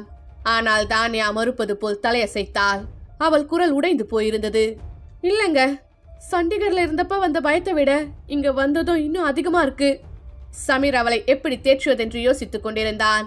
அவனே மேற்படி சம்பவத்தில் இருந்து இன்னும் வெளியே வரவில்லை. அவன் சைடிலும் சரி, தானியா சைடும் சரி, உறவினர்களுடன் அவ்வளவு தொடர்பு ஏற்படுத்திக்கவில்லை. சமீர் சைடில் சொந்தக்காரங்களை கிடையாது. தானியாவும் சொந்த ஊரை விட்டு வந்து விட்டதால் ஒட்டு மொத்தமாக உறவு சங்கிலி அருந்து போனது. அவர்களுடன் இருந்த தானியாவின் அம்மா இறந்த பிறகு அவர்களை கூட இருந்து வழி நடத்த பெரியவர்கள் யாருமே இல்லை. கர்ப்ப பிரச்சனைகள் வந்தபொழுது உதவி செய்வதற்கு கூட யாருமே இல்லை. கடந்த 3 கர்ப்பத்தின் பொழுதும் நடந்த சம்பவங்கள், துயரங்கள், வருத்தங்கள் எல்லாத்தையும் அவர்கள் இருவருமே மாத்தி மாத்தி பகிர்ந்து கொண்டார்கள். சமீர், நான் சானியாவை பாசமா வளர்த்தேன். அவ என்கிட்ட இருந்தா எனக்கு அம்மா மாதிரி ஃபீலிங் வரும். ஆனா அந்த நாள், அந்த ஒரு நொடி பயத்துல என்னையும் மறந்துட்டேன், அவளையும் மறந்துட்டேன். அவளை விட்டுட்டு ஓடிட்டேன். வேணும்னு பண்ணல, ஆனா தப்பு பண்ணிட்டேன். இருந்த அந்த குழந்தைய விட்டுட்டு ஓடி போயிட்டேன். அதையே உன்னால பாத்துக்க முடியல. உனக்கு எதுக்கு இன்னொரு குழந்தைன்னு கேட்டு கேட்டு அவ என் கருவை கலைக்கிற மாதிரி எனக்கு தோணுது. குரல் உடைந்து கண்ணீர் சிந்தியது. அவள் கைகளை உயர்த்தி பக்கத்தில் எங்கேயோ சானியா இருப்பது போல் நினைத்து பேசினாள். சானியா, நீ இன்னும் கோபமா இருந்தா என் உயிரை எடுத்துக்கோ. ஆனா என் குழந்தை உயிரை மட்டும் பறிச்சுக்காத. அந்த கரு என்ன தப்பு பண்ணுச்சு? தயவு செஞ்சு அதை மன்னிச்சு வாழ விடு. அவளது வார்த்தைகள் காற்றில் கலந்தன. விளக்கின் வெளிச்சம் மெதுவாக நழுவி ஒரு நொடிக்கு வெளிச்சம் குறைந்து பின்னர் பழைய நிலைமையில் ஒளிர்ந்தது. அந்த நொடியில் பெட்ரூமுக்கு வெளியே சுவரில் இருந்த சானியாவின் புகைப்படம் மீண்டும் அசைந்தது. சமீருக்கு அவளை பார்க்கும் பொழுது பரிதாபமாக இருந்தது. எழும்பி அவள் தோளில் கை வைத்து ஆறுதலாக தட்டி கொடுத்தான். தானி, போதும், ஓவரா உணர்ச்சி வசப்படாத, அமைதியா இரு. டாக்டர் என்ன சொன்னாரு? கர்ப்ப காலத்துல ஓவரா எமோஷன் ஆக கூடாதுன்னு சொன்னார்ல, மறந்துடாத. ஆனால் தானியாவின் கண்களில் இன்னும் துயரமும் மன்னிப்பு கோரிக்கையும் நிழலாடி கொண்டிருந்தன. வெளியே சுவரில் இருந்த சானியாவின் போட்டோ மறுபடியும் ஆடியது. விளக்கின் ஒளி அந்த முகத்தை உயிர்ப்புடன் காட்டியது. சிரிப்பில்லாத பார்வை, கேள்விகள் கேட்கும் கண்கள். வீட்டிற்கு சென்ற சூரஜ் சிறிது நேரத்தில் திரும்பி வந்தான். ஒரு சிறிய வெள்ளி டப்பாவில் மெல்லிய வாசனை வீசும் விபூதியும் கருப்பு நூலால் கட்டப்பட்ட பழைய தாயத்தும் கொண்டு வந்தான். தாமோதர் அவற்றை பெட்ரூம்குள் எடுத்து வந்து மஞ்சள் மற்றும் அரிசி துகள்களை அறையின் 4 மூலைகளிலும் தூவி வாசலில் சிறிய தீபமேற்றி அந்த விபூதியை தானியாவின் நெற்றி மற்றும் வயிற்றில் மெதுவாக தடவினார். இது சாதாரண விபூதி இல்ல லேக்கி என்றார் அவர் ஆறுதலாக. இது ஜாக்ருதி பவானி மாதா மந்திரில இருந்து வந்த பவித்ர ஆசீர்வாத விபூதி. நம்ம குலதெய்வத்தோட சக்தி இதுக்குள்ள இருக்கு. இது தெய்வ சக்தியை ஈர்க்கும். எந்த தீய சக்தியோ இப்போ உன்கிட்ட நெருங்க முடியாது. பின்னர் தாயத்தை அவளது இடது கை மணிக்கட்டில் அணிவித்தார். தானியாவிற்கு அந்த நூல் கட்டும் பொழுது ஒரு வெப்பம் தோளில் பரவியது போல் உணர்ந்தாள். அந்த உணர்வு அவளுக்கு பல வருடங்களுக்கு பிறகு முதலாக ஒரு பாதுகாப்பு உணர்ச்சியை கொடுத்தது. இப்ப நிம்மதியா தூங்குமா, எதையும் நினைச்சு கவலைப்படாத என்றார் தாமோதர் பரிவுடன். சமீரும் தானியாவின் அருகில் அமர்ந்திருந்தான். அவன் பார்வையில் விபூதி தாயத்தெல்லாம் உதவி செய்யுமா என்ற குழப்பம். அடுத்த 10வது நிமிடம் மின்சாரம் திரும்பி வர வீடு மீண்டும் வெளிச்சத்தில் மூழ்கியது. சிறிது நேரம் சமீரிடம் பேசிக் கொண்டிருந்த தானியா தூங்க ஆரம்பித்தாள். அவளை தனியாக விட்டு வர மனமில்லாமல் சூரஜை கூப்பிட்டு பக்கத்தில் உட்கார வைத்துவிட்டு சமீர் வெளியே வந்தான். தாமோதரும் சமீரும் அமைதியாக ஹாலுக்கு வந்து மெதுவாக பேச ஆரம்பித்தனர். இருவரின் முகங்களிலும் பதட்டம் தெளிவாக தெரிந்தது. எனக்கு புரியல மாப்ள, இது சானியா ஆவி பழிவாங்க வந்த மாதிரி தெரியல. இவ்வளவு வன்மமெல்லாம் அந்த பச்சை குழந்தைக்கு இருக்க வாய்ப்பே இல்ல. வேற ஏதோ ஒரு சக்தி போல இருக்கு. சாதாரண ஆவிகள் மாதிரி தோணல. எதுக்காகவோ அவளை நோக்கி வந்திருக்கு. சமீருக்கு திடீர் அதிர்ச்சி. இது என்ன புது கதை? என்ன மாமா, புதுசா ஏதோ சொல்றீங்க? ஆனா இது வரைக்கும் எல்லாமே அவளுக்கு கனவுல தான் நடந்தது மாமா. இப்போ இது நேரடியா வந்திருக்கு. அதுவும் நம்ம கண்ணாலேயே பார்த்துட்டோம். இவ்வளவு நாள் அவ கனவு கனவுன்னு சொன்னப்ப நான் நம்பவே இல்ல. பாவம், தனியா கஷ்டப்பட்டுக்கிட்டு புழங்கிட்டு இருந்திருப்பா. தாமோதர் சிறிது நேரம் அமைதியாக இருந்த பிறகு தாழ்ந்த குரலில் சொன்னார். நீங்க இதுவரைக்கும் சண்டிகர்ல தூரமா இருந்தீங்க. யாருக்கும் உங்க இருப்பிடம் தெரியாது. ஆனா இப்ப நீங்க இந்த ஊருக்கே வந்துட்டீங்க. அதனால தெரிஞ்சிருக்கோம். சமீரின் முகம் அதிர்ச்சியால் உறைந்தது. என்ன சொல்றீங்க? நீங்க சொல்றத பார்த்தா யாரோ எங்களுக்கு வேண்டாதவங்க இத பண்றாங்களா? தாமோதர் ஆழமான மூச்சு ஒன்றை வெளியேற்றினார். சோர்தேவா பேய் பற்றி இப்போதைக்கு அவனிடம் சொல்லி குழப்ப வேண்டாம் என்று சொல்லவில்லை. பின்னர், இருக்கலாம் மாப்ள, நாளைக்கு முதல் வேலையா நம்ம ஊரு பூசாரி கிட்ட பேசலாம். என்ன சொல்றாருன்னு கேட்டுக்கலாம். அதோட ஊரோட சார்பஞ்சு வீரேந்திர பட்டேல் சாபையும் பார்த்து ஆலோசனை கேட்டுக்கலாம். இது சாதாரண விஷயம் இல்ல. நம்ம முன்னெச்சரிக்கையோட நடக்கணும். சார்பஞ்ச் என்றால் நம் ஊரில் இருப்பது மாதிரி ஊர் தலைவர், நாட்டாமை மாதிரி. சமீர் அமைதியாக தலையசைத்தான். இதுவரைக்கும் தானியாவின் குற்ற உணர்வின் வெளிப்பாடா, சானியாவின் ஆவியா என்று யோசித்துக் கொண்டிருந்தவனுக்கு இரண்டுமே கிடையாது. இது வேற ஏதோ ஒரு இருண்ட சக்தி என்று தாமோதர் சொன்னது ஏற்றுக்கொள்ளும்படியாக இருந்தது. கண்ணாலேயே பார்த்து விட்டானே. தாமோதர் சிறிது நேரம் ஆழமாக யோசித்துவிட்டு நிதானமாக ஒவ்வொரு வார்த்தையாக பேச ஆரம்பித்தார். சானியாவோட மரணத்துக்கு பிறகு தானியா சொன்ன தகவல்களையும் போஸ்ட்மார்ட்டம் ரிப்போர்ட்டையும் வச்சு போலீஸ் அந்த ருத்ர பிரதாப்பை பிடிச்சாங்க. கோர்ட்டுல மெயின் சாட்சியே நம்ம ஊரு சார்பஞ்சு தான். அடிக்கடி கோர்ட்டுக்கு போயிட்டு வந்தாரு. அந்த சம்பவம் முழுக்க அவருக்கு தெளிவா ஞாபகம் இருக்கும். அவர்கிட்ட கேட்டா நமக்கு இன்னும் சில விஷயங்கள் தெரிய வரலாம். சம்பந்தம் இல்லாமல் எதற்காக இதை சொல்கிறார் என்று சமீருக்கு புரியவில்லை. தாமோதர் தொடர்ந்தார். சமீபத்தில் அந்த பிரதாப் ஜெயில இருந்து ரிலீஸ் ஆனதா கேள்விப்பட்டேன். ஜெயிலுக்கு போனதால அவனுக்கு வேலை போச்சு, மரியாதை போச்சு, வாழ்க்கை போச்சு, எல்லாமே போச்சு. ரிலீஸ் ஆனதும் பக்கத்து ஊர்ல எங்கேயோ தனியா காட்டுக்குள்ள வாழ்ந்துட்டு இருக்கிறதா சொன்னாங்க. அங்க அமைதியா இருக்கானா இல்ல வேற ஏதாவது பிரச்சனைகள் பண்ணிருக்கானோ தெரியல. எனக்கு என்னவோ அவன் மேல சந்தேகமா இருக்கு. இந்த அளவு தானியா மேல வன்மம் இருக்கணும்னா அவன் ஒருத்தனுக்கு மட்டும்தான். சமீர் குழப்பத்துடன் நெற்றியை சுருக்கினான். ஆனா மாமா, அவன் எப்படி இதை பண்ண முடியும்? செய்வின சூனிய மாதிரி ஆவிய ஏவி இருக்கான்னு சொல்ல வரீங்களா? ஒரு விஷயம் எனக்கு புரியல. இதுக்கு முன்னால ஒவ்வொரு தடவையும் அவளுக்கு பிரச்சனை கனவுல தானே வந்துச்சு. அததான் நான் சொல்ல வரேன் மாப்ள. இதுவரைக்கும் உங்க இருப்பிடம் யாருக்கும் தெரியாது. அதனால ஏவல் கனவுல நடந்திருக்கும். அந்த மாதிரி கனவுல வர பேய்களும் இருக்கு. இப்போ நீங்க இந்த ஊருக்கே வந்துட்டீங்க இல்லையா? அவனோ இல்ல வேற யாரோ உங்க இருப்பை தெரிஞ்சுக்கிட்டாங்க. அதனாலதான் அது இப்ப நேரடியா வந்திருக்கு.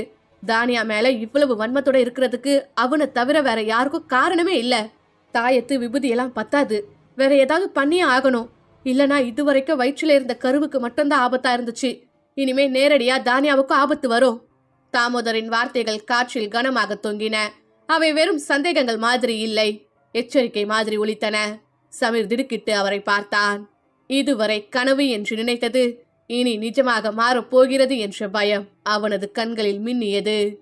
மூவரும், அதாவது தாமோதர், சமீர், சூரஜ், ஆளுக்கு ஒருவராக மாறி மாறி இரவு முழுவதும் ஷிப்ட் அடிப்படையில் விழித்திருந்து தானியாவை கவனித்துக் கொண்டனர். இரவின் ஒவ்வொரு நிமிடமும் நீளமானதாக இருந்தது.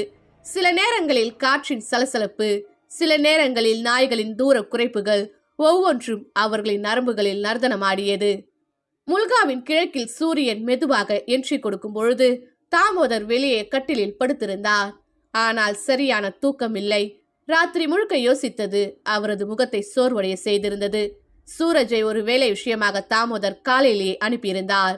சற்று நேரத்தில் வீட்டிற்குள் இருந்த சமீர் வெளியே வர தாமோதர் எழும்பி உட்கார்ந்தார். அவனை பார்த்து, நல்லா யோசிச்சு பார்த்துட்டேன். சானியாவுக்காக சாந்தி பூஜை செய்யறது நல்லதுதான் மாப்ள. ஆனா அதனால மட்டும் எல்லா பிரச்சனையும் முடிஞ்சிரும்னு தோணல. அதனால ஒரு விஷயம் பண்ணலாம்னு நினைக்கிறேன். சமீர் ஆர்வமாக பார்த்தான். இங்க இருந்து 3 கிலோமீட்டர் தூரத்துல ஜாக்ருதி பவானி மாதா மந்திர் இருக்கு. அங்க தேவஸ்தானம் கட்டி வச்சிருக்கிற ரூம்கள் வாடகைக்கு விடுறாங்க. நாம அங்க ஒரு ரூம் எடுத்துக்கிட்டு இப்போதைக்கு தங்கலாம். கோவிலுக்குள்ள எந்த துஷ்ட சக்தியும் நுழைய முடியாது. ஜாக்ருதி மாதா எல்லா நேரமும் விழிச்சிருக்கிற தெய்வம். அங்க இருக்கிற நேரத்துல நம்ம எதுவும் தொட முடியாது. அவர் சற்றே திடமாக பேசினார். அந்த இடைப்பட்ட நேரத்துல நான் பட்டேல் சாப் கிட்ட போய் பேசிட்டு வரேன். அவர்கிட்ட பேசினா இன்னும் சில தகவல்கள் கிடைக்கலாம். சமீர் சற்று கவலையுடன் கேட்டான். ஆனா தானியா கேட்டா என்ன சொல்றது? அந்த நேரத்தில் சூரஜ் வீட்டை நோக்கி வருவது தெரிந்தது. இருவரும் அவனை பார்த்தார்கள். அவன் அவர்களை நெருங்கி, பட்டேல் ஐயா வீட்டில் தான் இருக்காராம், உங்களை வர சொல்லியிருக்காரு என்றான். தாமோதர் சிறிது யோசித்து, தானியா கேட்டா கோவிலுக்கு போறது சேஃப்டிக்காக தானே சொல்லுங்க. சாமியாரும் அதை தான் சொன்னாரு. கோவில இருந்தபடியே பூஜை செஞ்சா தாயோட அருளாசியம் கிடைக்கும், பாதுகாப்பும் கிடைக்கும்னு சொல்லுங்க, நம்பிடுவா. சமீர் பார்வையில் இன்னும் கலக்கம் தெரிந்தது. நம்பிக்கை இழந்து காய்ச்சலித்தான். அதை கவனித்த தாமோதர் அவனது தோளில் கை வைத்து பரிவுடன் தட்டி கொடுத்து, மாப்பிள கவலைப்படாதீங்க, நீங்க என் மாப்பிள மாத்திரம் இல்ல, 2 பேருமே எனக்கு பிள்ளைங்க மாதிரி. எங்க ஊருக்கு எங்களை நம்பி வந்திருக்கீங்க. உங்களை நட்டாத்துல விட்டுட்டு போயிருவோமா? எப்பவுமே உங்க கூடவே இருந்து பாத்துக்குவோம். தாமோதர் சொன்னதை சூரஜும் வழிமொழிந்தான். இவ்வளவு நாள் ஆளுக்கு ஒரு பக்கமா இருந்துட்டோம். பெருசா உறவோ தொடர்போ இல்லாம போச்சு. இனிமையாவது ஒன்னா இருப்போம். எங்களுக்கு என்ன பண்ணணும்னு தெரியல. ஆனா உங்களை நாங்க தனியா விட மாட்டோம் சொல்லிவிட்டு சூரஜ் தாமோதரை பார்க்க, கரெக்டா பேசுன என்பது போல் அவர் தலையாட்டினார். அந்த வார்த்தைகள் அவர்களிடம் ஒரு புதிய உறவின் வேர்களை பதித்தது. சமீருக்கு புதிதாக ஒரு நம்பிக்கை தானே எல்லாம். பட்டேல் வீடு. காலை 8 மணி. முல்கானின் காற்றில் சோளத்தின் வாசனையும் மண்ணின் ஈரப்பதமும் கலந்திருந்தது. பட்டேல் வீட்டின் முன்னே ஒரு சிறிய மைதானம். அதில் கல்லடித்த தளத்தில் சோளக்கதிர்கள் வரிசையாக பரப்பி காய வைத்திருந்தனர். சிலவற்றில் பச்சை நொடிகள் தென்பட்டன. மீதி எல்லா சோளமும் தங்க நிறத்தில் மின்னின. பட்டேல் சாப்பிட்டு விட்டு கை கழுவி கொண்டிருந்தார். அந்த நேரத்தில் சோள கதிர்களை தாண்டி தாமோதரும் சூரஜும் வந்தனர். பட்டேல் புன்னகையுடன், வாங்க தாமோதர் ஜி, சூரஜ் காலையில வந்து பார்த்தப்ப கேட்கணும்னு நினைச்சேன். ஏதாவது முக்கியமான விஷயமா? மாடத்தில் போடப்பட்டிருந்த சேர் ஒன்றில் மஞ்சள் ஆடையில் வெள்ளை தாடியுடன் பூசாரி நாராயண் சுவாமி அமர்ந்திருந்தார். அவர் தட்டிலேயே கை கழுவ வேலைக்காரன் வந்து தட்டை வாங்கி கொண்டு சென்றான். காலையிலேயே பட்டேல் வீட்டிற்கு கண்டேராயா கோவில் விஷயமாக ஒரு முக்கிய ஆலோசனைக்காக வந்திருந்தார். ஊருக்குள்ளேயே சிறியதாக கண்டேராயாவுக்கு கோவில் இருந்தது. அந்த கோவில் பூசாரி தான் இந்த நாராயண் சுவாமி. தாமோதர், பட்டேல் சாப், நேரம் ரொம்ப கம்மி, நேரா விஷயத்துக்கு போறேன். பல வருஷங்களுக்கு முன்னாடி நடந்த அந்த ருத்ர பிரதாப் கேஸ் நினைவிருக்கா? நீங்க தானே சாட்சி சொல்றதுக்கு அடிக்கடி கோர்ட்டுக்கு போயிட்டு வந்தீங்க. அது சம்பந்தமான விஷயங்கள் உங்களுக்கு தெரியுமா? அவ இப்போ ரிலீஸ் ஆயிட்டான்னு கேள்விப்பட்டேன். எங்க இருக்கான்னு தெரியுமா? பட்டேல் கைகளை துடைத்துவிட்டு மாடத்தில் இருந்த நாற்காலியில் சென்று அமர்ந்தார். அவருக்கு பக்கத்தில் பூசாரி அமர்ந்திருந்தார். வேலைக்காரனை கூப்பிட்டு தாமோதருக்கு சேர் எடுத்து போட சொன்னார். எங்கிருந்த ஒரு சேரை தூக்கி கொண்டு வந்தான். தாமோதர் அமர்ந்து கொள்ள சூரஜ் அவருக்கு பக்கத்தில் நின்றான். பட்டேல், இப்ப எதுக்காக அவனை பத்தி கேக்குறீங்க? தாமோதர் அவர் மருமகளுக்கு நேர்ந்து கொண்டிருக்கும் பிரச்சனைகளை பற்றி சுருக்கமாக சொன்னார். பூஜாரிக்கு திகைப்பு, பட்டேலுக்கு அதிர்ச்சி. அந்த பிரதாப் மனுஷனே கிடையாது, ரத்த வெறி பிடிச்ச மிருகம். பசுத்தோல் பொருத்திய புலி மாதிரி ஊருக்குள்ள நடமாடி இருந்திருக்கான். மாய மந்திரம், சூனியம், துஷ்ட சக்திகள் வழிபாடு, அதுலயே மூழ்கி போனவன். அதுலயும் குறிப்பா அவன் சிரோகிணி, ஹன்கான்ற பேய்களெல்லாம் வழிபட்டவன். சூரஜ் அதிர்ச்சியுடன், இதெல்லாம் என்ன? கேள்விப்பட்ட மாதிரி இருக்கு, ஆனா சரியா தெரியலையே. தாமோதர் இந்த பெயர்களை ஏற்கனவே கேள்விப்பட்டிருந்தார். பட்டேல், எல்லாம் தீய சக்திகள் தான். போலீஸ் அவனை பிடிச்சி வீட்டுல சோதனை போட நுழைஞ்சப்ப அமானுஷ்ய கூடாரமாவே இருந்துச்சுன்னு சொன்னாங்க. பூஜை பொருட்கள், மண்டையோடுகள், தகடுகள், நரித்தோல், ஆட்டு ரத்தம், இன்னும் என்னென்னலாமோ கிடைச்சுதான். அவன்கிட்ட இருந்த ஏதோ ஒரு துஷ்ட சக்தியை திருப்திப்படுத்துறதுக்காக தான் குழந்தைங்க கூட தப்பு செஞ்சேன்னு போலீஸ்ல சொல்லியிருக்கான். வன்புணர்வு செஞ்ச குற்றத்தை போலீஸ்னாலே நிரூபிக்க முடியல. சானியாவை கொலை செஞ்ச குற்றத்தை மட்டும்தான் நிரூபிக்க முடிஞ்சது. அதனால அவனுக்கு வெறும் 10 வருஷம்தான் சிறை தண்டனை கொடுத்தாங்க. அதுவும் பின் நாட்கள்ல 8 வருஷமா குறைஞ்சி விடுதலை செஞ்சிருக்காங்க. கொஞ்ச காலத்துக்கு முன்னால ஜெயிலுக்குள்ளேயே கூட அவன் பூஜை பண்ணிருக்கான். பக்கத்து ஊர்க்காரர் ரந்தீர் பட்டேல் அரசியல் போராட்டத்துல கலந்துகிட்டு அதே ஏர்வாடா ஜெயில 1 மாசம் இருந்திருக்காரு. அப்போ இவனுடைய நடவடிக்கைகளை பார்த்து அதிர்ந்து போயிருக்காரு. அவர் ஒரு தடவை சந்தையில பார்க்கும்போது என்கிட்ட சொன்னாரு, அரசியல் கைதிங்கிறதுனால ரந்தீரை வேற செல்ல போட்டிருந்தாலும் பிரதாப்போட செல்ல இருந்தவங்க பேசுறத கேட்டிருக்காரு. அதை கேட்டே ரந்தீருக்கு நைட்ல தூக்க வரலன்னு சொன்னாரு. ஏர்வாடா சிறைசாலை, செல் நம்பர் 118. 7 வருடங்களுக்கு முன்னால் ஒரு இரவு. குண்டு பல்பு வெளிச்சம் மங்கி மங்கி எரிந்தது. பூச்சிகள் அதை மொய்த்து கொண்டிருந்தன. வறண்டா சுவர்களில் விசித்திர வெளிச்சங்கள். ஆங்காங்கே போலீஸ் பூட்ஸின் டக் டக் சத்தம். பட்டேல் தொடர்ந்தார், ரந்தீர் சொன்னதை அப்படியே சொல்றேன். செல்லுக்குள் அனைவரும் தூங்கி கொண்டிருக்க ருத்ர பிரதாப் மட்டும் முழித்திருந்தான். பிரதாப் தரையில் மணலை தூவி வட்டம் வரைந்தான்.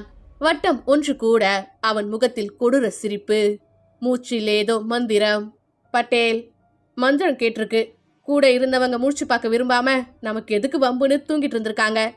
செல்லின் சுவரில் திடீரென்று விரிசல் விழுந்த மாதிரி கரக் முரக் சவுண்ட். வெளியில் நாய் ஒன்று விடாமல் குறைக்கும் சத்தம். சிறைசாலைக்குள் எப்படி நாய் வந்தது? எங்கிருந்து நுழைந்து விட்டதா? ரவுண்ட்ஸில் இருந்த போலீஸ்காரர்கள் திகைத்தார்கள். பட்டேல், அவனோ சோர்தேவாவை கூப்பிட்டான். ருத்ர பிரதாப் மெதுவாக தலையை உயர்த்துகிறான். அவன் கண்களில் குரோத நெருப்பு. ருத்ர பிரதாப் மெதுவாக ஆனால் ஆக்ரோஷமாக, வா சோர்தேவா வா, விடாம கூப்பிட்டுக்கிட்டே இருந்திருக்கான். ஆயே சாலி சைத்தான், முல்காவை போய் அவளை மோப்ப பிடி. மின்விளக்கு பளிச். பிரதாப் கண்கள் திறந்தபடி உறைந்திருந்தான். திடீரென கடகடவென அவன் உடல் ஆடியது. உட்கார்ந்த நிலையிலேயே தூக்கி தூக்கி போட்டது. செல்லில் தூங்கிக் கொண்டிருந்த சிறைவாசிகள் திடுக்கிட்டார்கள். செய்வதறியாது தவித்தார்கள். திடீரென ஆட்டம் நிற்க ருத்ர பிரதாப் இழித்தான். அந்த சிரிப்பு சிறையின் சுவர்களில் ஒலித்துக் கொண்டே இருந்தது. தாமோதர் அதிர்ச்சியுடன், அப்படின்னா அவ இன்னும் அவளை பத்தியே? அவர் முடிக்கும் முன்னாலேயே பட்டேல் தொடர்ந்தார். ஆமா, நீங்க சொல்றத வச்சு பார்க்கும்போது அநேகமா தானியாவை பழி வாங்குறதுக்காக தான் ஜெயிலுக்குள்ள இருந்தும் கூட வேலை பண்ணிருக்கான்னு தோணுது. இப்ப எங்க இருக்கா? தாமோதர் கேட்க, ஜெயில இருந்து அவன் ஊருக்கு வந்ததும் ஊர்க்காரங்க அவனை அடிச்சு விரட்டிருக்காங்க. அவ விரட்டினவங்களை முறைச்சு பார்த்துட்டு காட்டுக்குள்ள போயிருக்கான். அதுக்கு பிறகு ஊருக்குள்ள வரவே இல்லை. ஆனா அவனை அன்னைக்கு அடிச்சு விரட்டினவங்களுக்கு ஒரு சில விபத்துகள், அசம்பாவிதங்கள், கஷ்டங்கள் நேர்ந்திருக்கு. அவன் தான் ஏதோ பண்ணிட்டான்னு நினைச்சு எல்லாரும் ஜாக்கிரதி மாதா மந்திர்ல பூஜை பண்ணிருக்காங்க. அதுக்கு பிறகு அந்த ஊர்க்காரங்களுக்கு பிரச்சனை வரல. பூஜாரி நாராயண் மெல்ல, அவன் காணாம போனாலும் முழுசுமா காணாம போகல. நீங்க சொன்னதெல்லாம் வச்சு பார்க்கும்போது சோர்தேவாவை ஏவி இருக்கான். அதுதான் கனவுலையும் நேர்லயும் தாக்கும் பேய். சோர்தேவான்றது என்ன என்று சூரஜ் கேட்க, பூஜாரி நாராயண் மெல்லிய ஆனால் தீவிரமான குரலில், சோர்தேவா ஏதோ ஒரு காலகட்டத்துல கர்ப்பத்துல உயிரை இழந்த பெண். எப்படியோ தீய சக்திகளின் கையில் அவளோட பிரேத ஆத்மா சிக்கி கொடூரமான பேயா மாறி போனா. அவ தாம் பிள்ளைய காப்பாத்த முடியாம இறந்த பின் அந்த வேதனை ரௌத்திரமா மாறி கருவை தின்ற பேயா மாறினா. அவ ஒவ்வொரு முறை ஒரு தாயோட வயிற்றுல புகுந்து அந்த கருவை பறிச்சுக்குவா. அதற்கு பட்டேல், அநேகமா அந்த பேயை தான் ஏவி இருக்கான். இவர் சொன்னதும் சரிதான். எங்க இருக்கிறான்னு தெரியாம இருந்தப்ப கனவுல தாக்குமாறு ஏவி இருக்கான். இப்போ ஊருக்கு வந்துட்டதால நேரடி தாக்குதல் நடந்திருக்கு. நீங்க யோசிக்காம உடனே ஜாக்கிரதி மாதா மந்திருக்கு பொண்ணை கூட்டிட்டு போயிடுங்க. அந்த தெய்வ சக்தி மட்டும்தான் உங்க மருமகளை காப்பாத்த முடியும். அமாவாசை சமயங்கள்ல சோர்தேவா ரொம்ப உக்கிரமா இருப்பா. அடுத்த அமாவாசை வந்தா அவளை யாராலையும் தடுக்க முடியாது. தாமோதர் பயத்தில் மிடறி விழுங்கி கொண்டார். சூரஜுக்குள் ஒரு கேள்வி. அவன் கேள்வியில் லாஜிக் இருந்தாலும் வெளிப்படையாக கேட்கும் தைரியம் வரவில்லை. பூஜாரி நாராயண் அவன் மூஞ்சியை பார்த்து அவன் குழப்பத்தை தெரிந்து கொண்ட மாதிரியே அதற்குரிய பதிலை அளித்தார். தானியா கர்ப்பமா இருக்கிற விஷயம் ஜெயிலுக்குள்ள இருந்தப்ப அவனுக்கு தெரிய வாய்ப்பில்ல. கனவுல தாக்குற பேங்கிறதுனால சோர்தேவாவை ஏவி இருக்கலாம். வீட்டுக்கு வந்து மோப்பம் பிடிச்சு அதுக்கு பிறகு கண்டுபிடிச்சிருக்கலாம். இல்ல வீட்டுல இருக்கிற போட்டோ ஏதாச்சும் பார்த்து கனவுல போய் தாக்கிருக்கலாம். அது எப்படியோ உடனே மந்திருக்கு கூட்டிட்டு போங்க. கோவிலுக்குள்ள இருந்து அவ வெளியில வர வேண்டாம். அந்த பேய விரட்ட காலராகி சத்திர தந்திரம்னு ஒரு பூஜை பண்ணுவாங்க. அது பண்ணிட்டா எந்த பிரச்சனையும் இருக்காது. அந்த பேய் அடங்கிடும். தானியாவைய விட்டுடும். தாமோதர், ஜி அப்போ நீங்களே அதை செஞ்சிருங்களே. பூஜாரி நாராயண், சோர்தேவாவை அடக்க சாதாரண பூஜைகள் போதாது தாமோதர் சாப். அவ துஷ்ட ஆவி அல்ல, ஏவப்பட்ட ஆவி. காலராகி சத்திர தந்திரம் நம்ம கிராமத்துல யாராலையும் செய்ய முடியாத தந்திரம். அந்த மந்திரம் ஒரே முறைதான் உச்சரிக்கணும். தவறான உச்சரிப்பு பண்ணினா பூஜை செய்தவனுக்கே உயிர் தப்பாது. இதை செய்யக்கூடிய ஒரே மனிதர் அகோரிநாத் தந்திரி. பூனாவில இருந்து 40 கிலோமீட்டர் தொலைவில் விராக்ஷி ஊர்ல தான் இருக்காரு. அவரை எப்படியாவது வர வச்சு செய்யுங்க. நேர்ல போய் கூப்பிட்டாதான் வருவாரு. அப்படியே சானியாவுக்கும் சாந்தி பூஜை செய்யுங்க. கோவிலுக்கு கிழக்கால ஓடுற கந்தல் ஓடையின் கரையில தான் பூஜைகள் செய்வாங்க. பூஜை நடக்கிற வரைக்கும் எக்காரணத்தை முன்னிட்டும் மந்திரை விட்டு தானியா வெளியில வரக்கூடாது. தாமோதரும் சூரஜும் இருவரையும் வணங்கி நன்றி தெரிவித்து விட்டு விடை பெற்றார்கள். யோசித்தபடியே இருவரும் வீட்டை நோக்கி சென்றார்கள். இவ்வளவு வருஷம் கழிச்சு அக்காவை பாக்குறேன். இந்த மாதிரி பயங்கர பிரச்சனையிலேயே அவ சிக்கி இருக்கணும். இவ்வளவு பெரிய ஆபத்துகள் இருக்கும்னு நான் நினைக்கல. என்ன பண்ணலாம் பாபா? தாமோதர் தீர்மானமான குரலில் நடந்தபடியே பேசினார். நம்ம ஊருக்கு வந்திருக்கா, நம்ம கூடவே இருக்கா. நாம இருக்கோம்னு மாப்பிள்ளைக்கு வாக்கு கொடுத்திருக்கோம். நம்மள மீறி எந்த அசம்பாவிதமும் நடக்க கூடாது. இந்த ஊரை விட்டு அவ கிளம்பும் போது தாயும் பிள்ளையுமா தான் அனுப்பி வைக்கணும். புரிஞ்சுதா? தந்தையின் சொல் என்பது தெய்வத்தின் உத்தரவு. பழைய மராத்தி சொலவடை. சூரஜ் இந்த காலத்து பசங்க மாதிரி கிடையாது. மறு வார்த்தை பேசாமல் புரிஞ்சது பாபா என்றான். தாமோதர், பூசாரி சொன்ன மாதிரி செய்யறதா சரி, வேற வழி இல்ல. நீ அவங்க 2 பேர் கூடவே இருந்து மந்திருக்கு கூட்டிட்டு போய் ரூம் போட்டுரு. நான் இன்னைக்கே கிளம்பி அந்த ஊருக்கு போய் அகோரிநாத் தந்திரிய பார்த்து பேசி கூட்டிட்டு வர முடியுமான்னு பாக்குறேன். இருவரும் வேக வேகமாக வீட்டை நோக்கி நடந்தார்கள். காலை 8:45. தானியா திடுக்கென்று கண் திறந்தாள். சமீர் சேரில் சாய்ந்து தூங்கிக் கொண்டிருந்தான். அவனை பார்த்தாள். முகத்தில் சோர்வு, கவலை. அவனை பாசம் கலந்த பரிதாபத்துடன் பார்த்தாள். பின்னர் அவள் வயிற்றில் கை வைத்து பார்த்தாள். கைகளில் நம்பிக்கை துடித்தது. அப்ப இதுவரைக்கும் சேஃப்தா? அவள் மெதுவாக எழுந்தாள். சமீரின் தூக்கத்தை கெடுத்து விடாமல் சத்தம் போடாமல் பெட்ரூமை கடந்து வெளியே வந்தாள். வெளி சுவரில் இருந்த சானியாவின் போட்டோவை பார்க்க கூடாது என்று நினைத்தாள். ஆனால் பார்வை தானாக அங்கேயே சென்றது. போட்டோவை பார்த்த அவளின் முகம் மெதுவாக மாறியது. புகைப்படத்தின் சானியாவின் சிரிப்பு அவளை 12 வருடத்திற்கு முன்னால் தரதரவனை இழுத்து சென்றது. ஓடக்கரையோரம் புற்கள் நிறைந்த பாதை. குழந்தைகள் குழுவாக ஓடுகின்றனர், விளையாடுகின்றனர், சிரிக்கின்றனர். நம்ம ஊர் திருடன் போலீஸ் மாதிரி ஒரு விளையாட்டு. தூரத்தில் தானியாவையும் சானியாவையும் பார்த்து விடுகிறார்கள். சீக்கிரம் சீக்கிரம் என முழக்கங்கள். சிறுவன் ஒருவன் வேகமா ஓடுங்க என்று கத்துகிறான். சானியா அவசரமாக அக்காவின் பின்னால் மறைகிறாள். திதி வா ஓடிலாம் என்று சானியா கூப்பிட, தானியா எங்களை பிடிக்க முடியாது என்று சத்தமிட்டு கொண்டு சானியாவை இழுத்து கொண்டு ஓடுகிறாள். சிறுவர்கள் உற்சாகமாக அவர்களை விரட்டுகிறார்கள். சூரிய ஒளியில் ஓடையின் தண்ணீர் மின்னுகிறது. சிரிப்பு சத்தங்கள். தானியா சானியாவை இழுத்து கொண்டு வேக வேகம் மாட்டினா தோத்துருவோம் என்று சிரித்தபடியே ஓடுகிறாள். சானியாவின் முகத்தில் மகிழ்ச்சி மிளிர்கிறது. அக்காவின் கை தவறிவிட தானியா திரும்பி வந்து அவள் கையை பிடித்து இழுத்து கொண்டு மறுபடியும் ஓடுகிறாள். கையை ஸ்ட்ராங்கா பிடி சாணி. அந்த சிரிப்பு சத்தம் மெதுவாக மங்குகிறது. காட்சி நிழல் மாறுகிறது. ஓட்டம், கத்தல், கீழே விழுந்த சானியா, தானியா நிற்காமல் ஓடுவது, சிரிப்பு கதறலாக மாறுகிறது. தானியா போட்டோவை பார்த்தாள். விளையாட்டுல அவளை காப்பாத்தின, நிஜத்துல கை விட்டுட்டு ஓடிட்டேனே. குரல் நடுங்கியது. கண்களில் கண்ணீர் ஒளிர்ந்தது. மன்னிச்சிரு சானியா என்று மெதுவாக சொன்னாள். புகைப்படத்தில் சிரிப்பு சற்றே மாறியது போல் தோன்ற தானியா எக்ஸ்ட்ரா மூச்சை இழுத்தாள். 3 முறை கலைந்து போன கர்ப்பங்களின் நினைவு நெஞ்சில் எரிவாயு போல பாய்ந்தது. இன்னும் என் குழந்தையை பறிக்கணுமா? போட்டோவை தூக்கி போட்டு உடைத்து விடலாமா என்று தோன்ற கை நீட்டினாள். அந்த நொடியில்தான் அவள் முடியை யாரோ பின்புறத்தில் இருந்து இழுத்தார்கள். அவள் திரும்பி பார்த்தாள். யாரும் இல்லை. மீண்டும் இழுப்பு. இந்த முறை கடுமையாக. அவள் வாயை திறந்து சமி என்றாள். சத்தம் வெளிவரவில்லை. அவள் இழுக்கப்பட்டாள். சுவரில் தொங்கியிருந்த புகைப்படம் கீழே விழுந்து உடைந்தது. காற்று இல்லாத வேளையிலும் கதவின் கர்டன்ஸ் பறந்தது. முன்கதவு தானாக திறந்தது. தானியா தரத்தரவென இழுக்கப்பட்டபடி கதவை தாண்டினாள். வீட்டிற்குள் ஒரே ஒரு முறை மட்டும் வந்த சத்தம் மறுபடியும் கேட்டது. வருபவர்களை எல்லாம் மனமாற வரவேற்று வணக்கம் சொல்லி வீட்டின் வாசல் திறந்தே கிடந்தது. தாமோதரும் சூரஜும் திறந்து கிடந்த வாசலை பார்த்து திகைத்தார்கள்.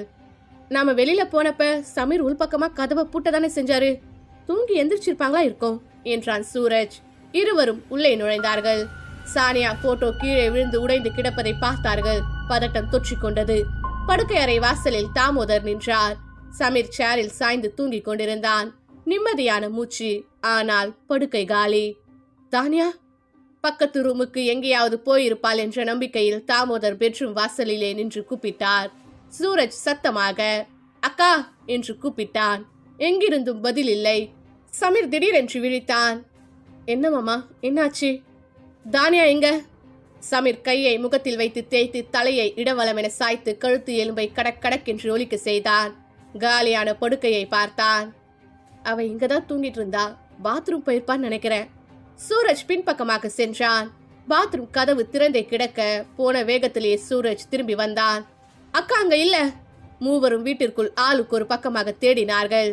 திதி என்று சூரஜும், தானி என்று சமீரும், லேக்கி என்று தாமோதரும் அரை அறையாய் ஓடினார்கள். கதவுகள் திறக்கப்பட்டன. வீட்டிற்குள் எங்கேயும் அவள் இல்லை என்பதை அடுத்த ஒரு சில நொடிகளிலேயே மூவரும் உணர்ந்தார்கள்.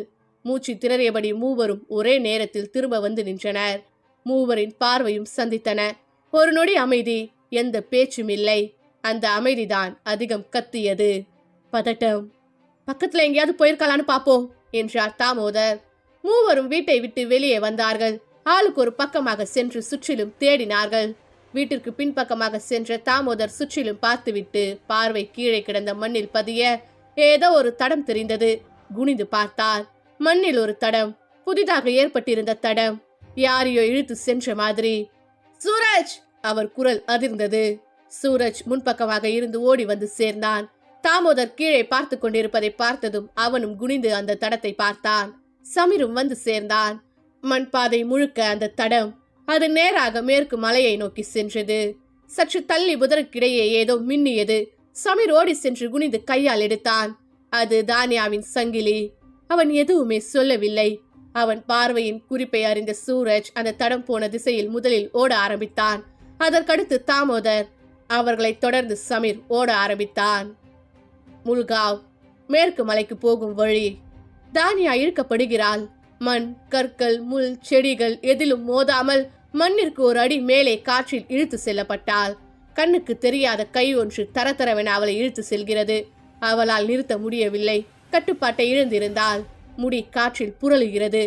சமீர் என்ற கூச்சல் குரவலையில் சிக்கி நின்றது. அவளது கண்கள் மங்கின. உடல் மெதுவாக சாய்ந்தது. அடுத்த நொடி அவள் மயங்கினாள். அந்த நேரம் காற்றில் ஒரு சத்தம். மோட்டார் ஸ்டார்ட் ஆகாத ஓசை. அதோடு இழுத்து செல்லப்பட்டு தானியா சட்டென்று ரிலீஸ் ஆனது போல் நின்றாள். சசக் சசக். கொஞ்சம் கொஞ்சமாக காற்றில் அவள் தூக்கப்பட்டாள். தரையில் இருந்து 10 அடிக்கு மேலே. காற்றில் அவள் உடல் மிதக்க ஆரம்பித்தது. மயக்கத்தில் இருந்ததால் தலை சற்றே தொங்கிக் கொண்டிருக்க முடிகள் பறந்து விரிந்து பறந்தன. உடல் வளைந்து திடீரென பின்னோக்கி இழுக்கப்பட்டது. அடுத்த நொடி முன்னோக்கி, பின்னர் மீண்டும் வளைந்து பின்னோக்கி இழுக்கப்பட்டது. மீண்டும் முன்னோக்கி. கண்ணுக்கு தெரியாத கயிறுகள் அவளது தலைக்கும் கால்களுக்கும் இணைக்கப்பட்டது போல் இரு பக்கங்களில் இருந்து அவளை இழுத்து கொண்டிருந்தன. அவளது முகத்தில் வலியின் சுருக்கங்கள் அகலமாயின, ஆழமாயின. மயக்கத்தில் இருந்தாலும் நெற்றியில் வியர்வை துளிகள். உடல் முழுக்க நடுக்கம். ஒரு கணம் முன்பக்கம் இழுக்கப்பட்டால் அடுத்த நொடி பின்பக்கம் இழுக்கப்பட்டது. முன்னும் பின்னும் நகர முடியாமல் அவளது உடல் காற்றில் வைப்ரேட் ஆகி கொண்டிருந்தது. வைப்ரேஷன் முதலில் மெதுவாக இருந்தது, பிறகு தீவிரமானது. தூரத்தில் மேய்ந்து கொண்டிருந்த ஆடுகள் இதை பார்த்துவிட்டு திடீரென கூட்டமாக கனைக்க ஆரம்பித்தன. ஆடு மேய்க்கும் சிறுவன் தலையெழுப்பி பார்த்தான்.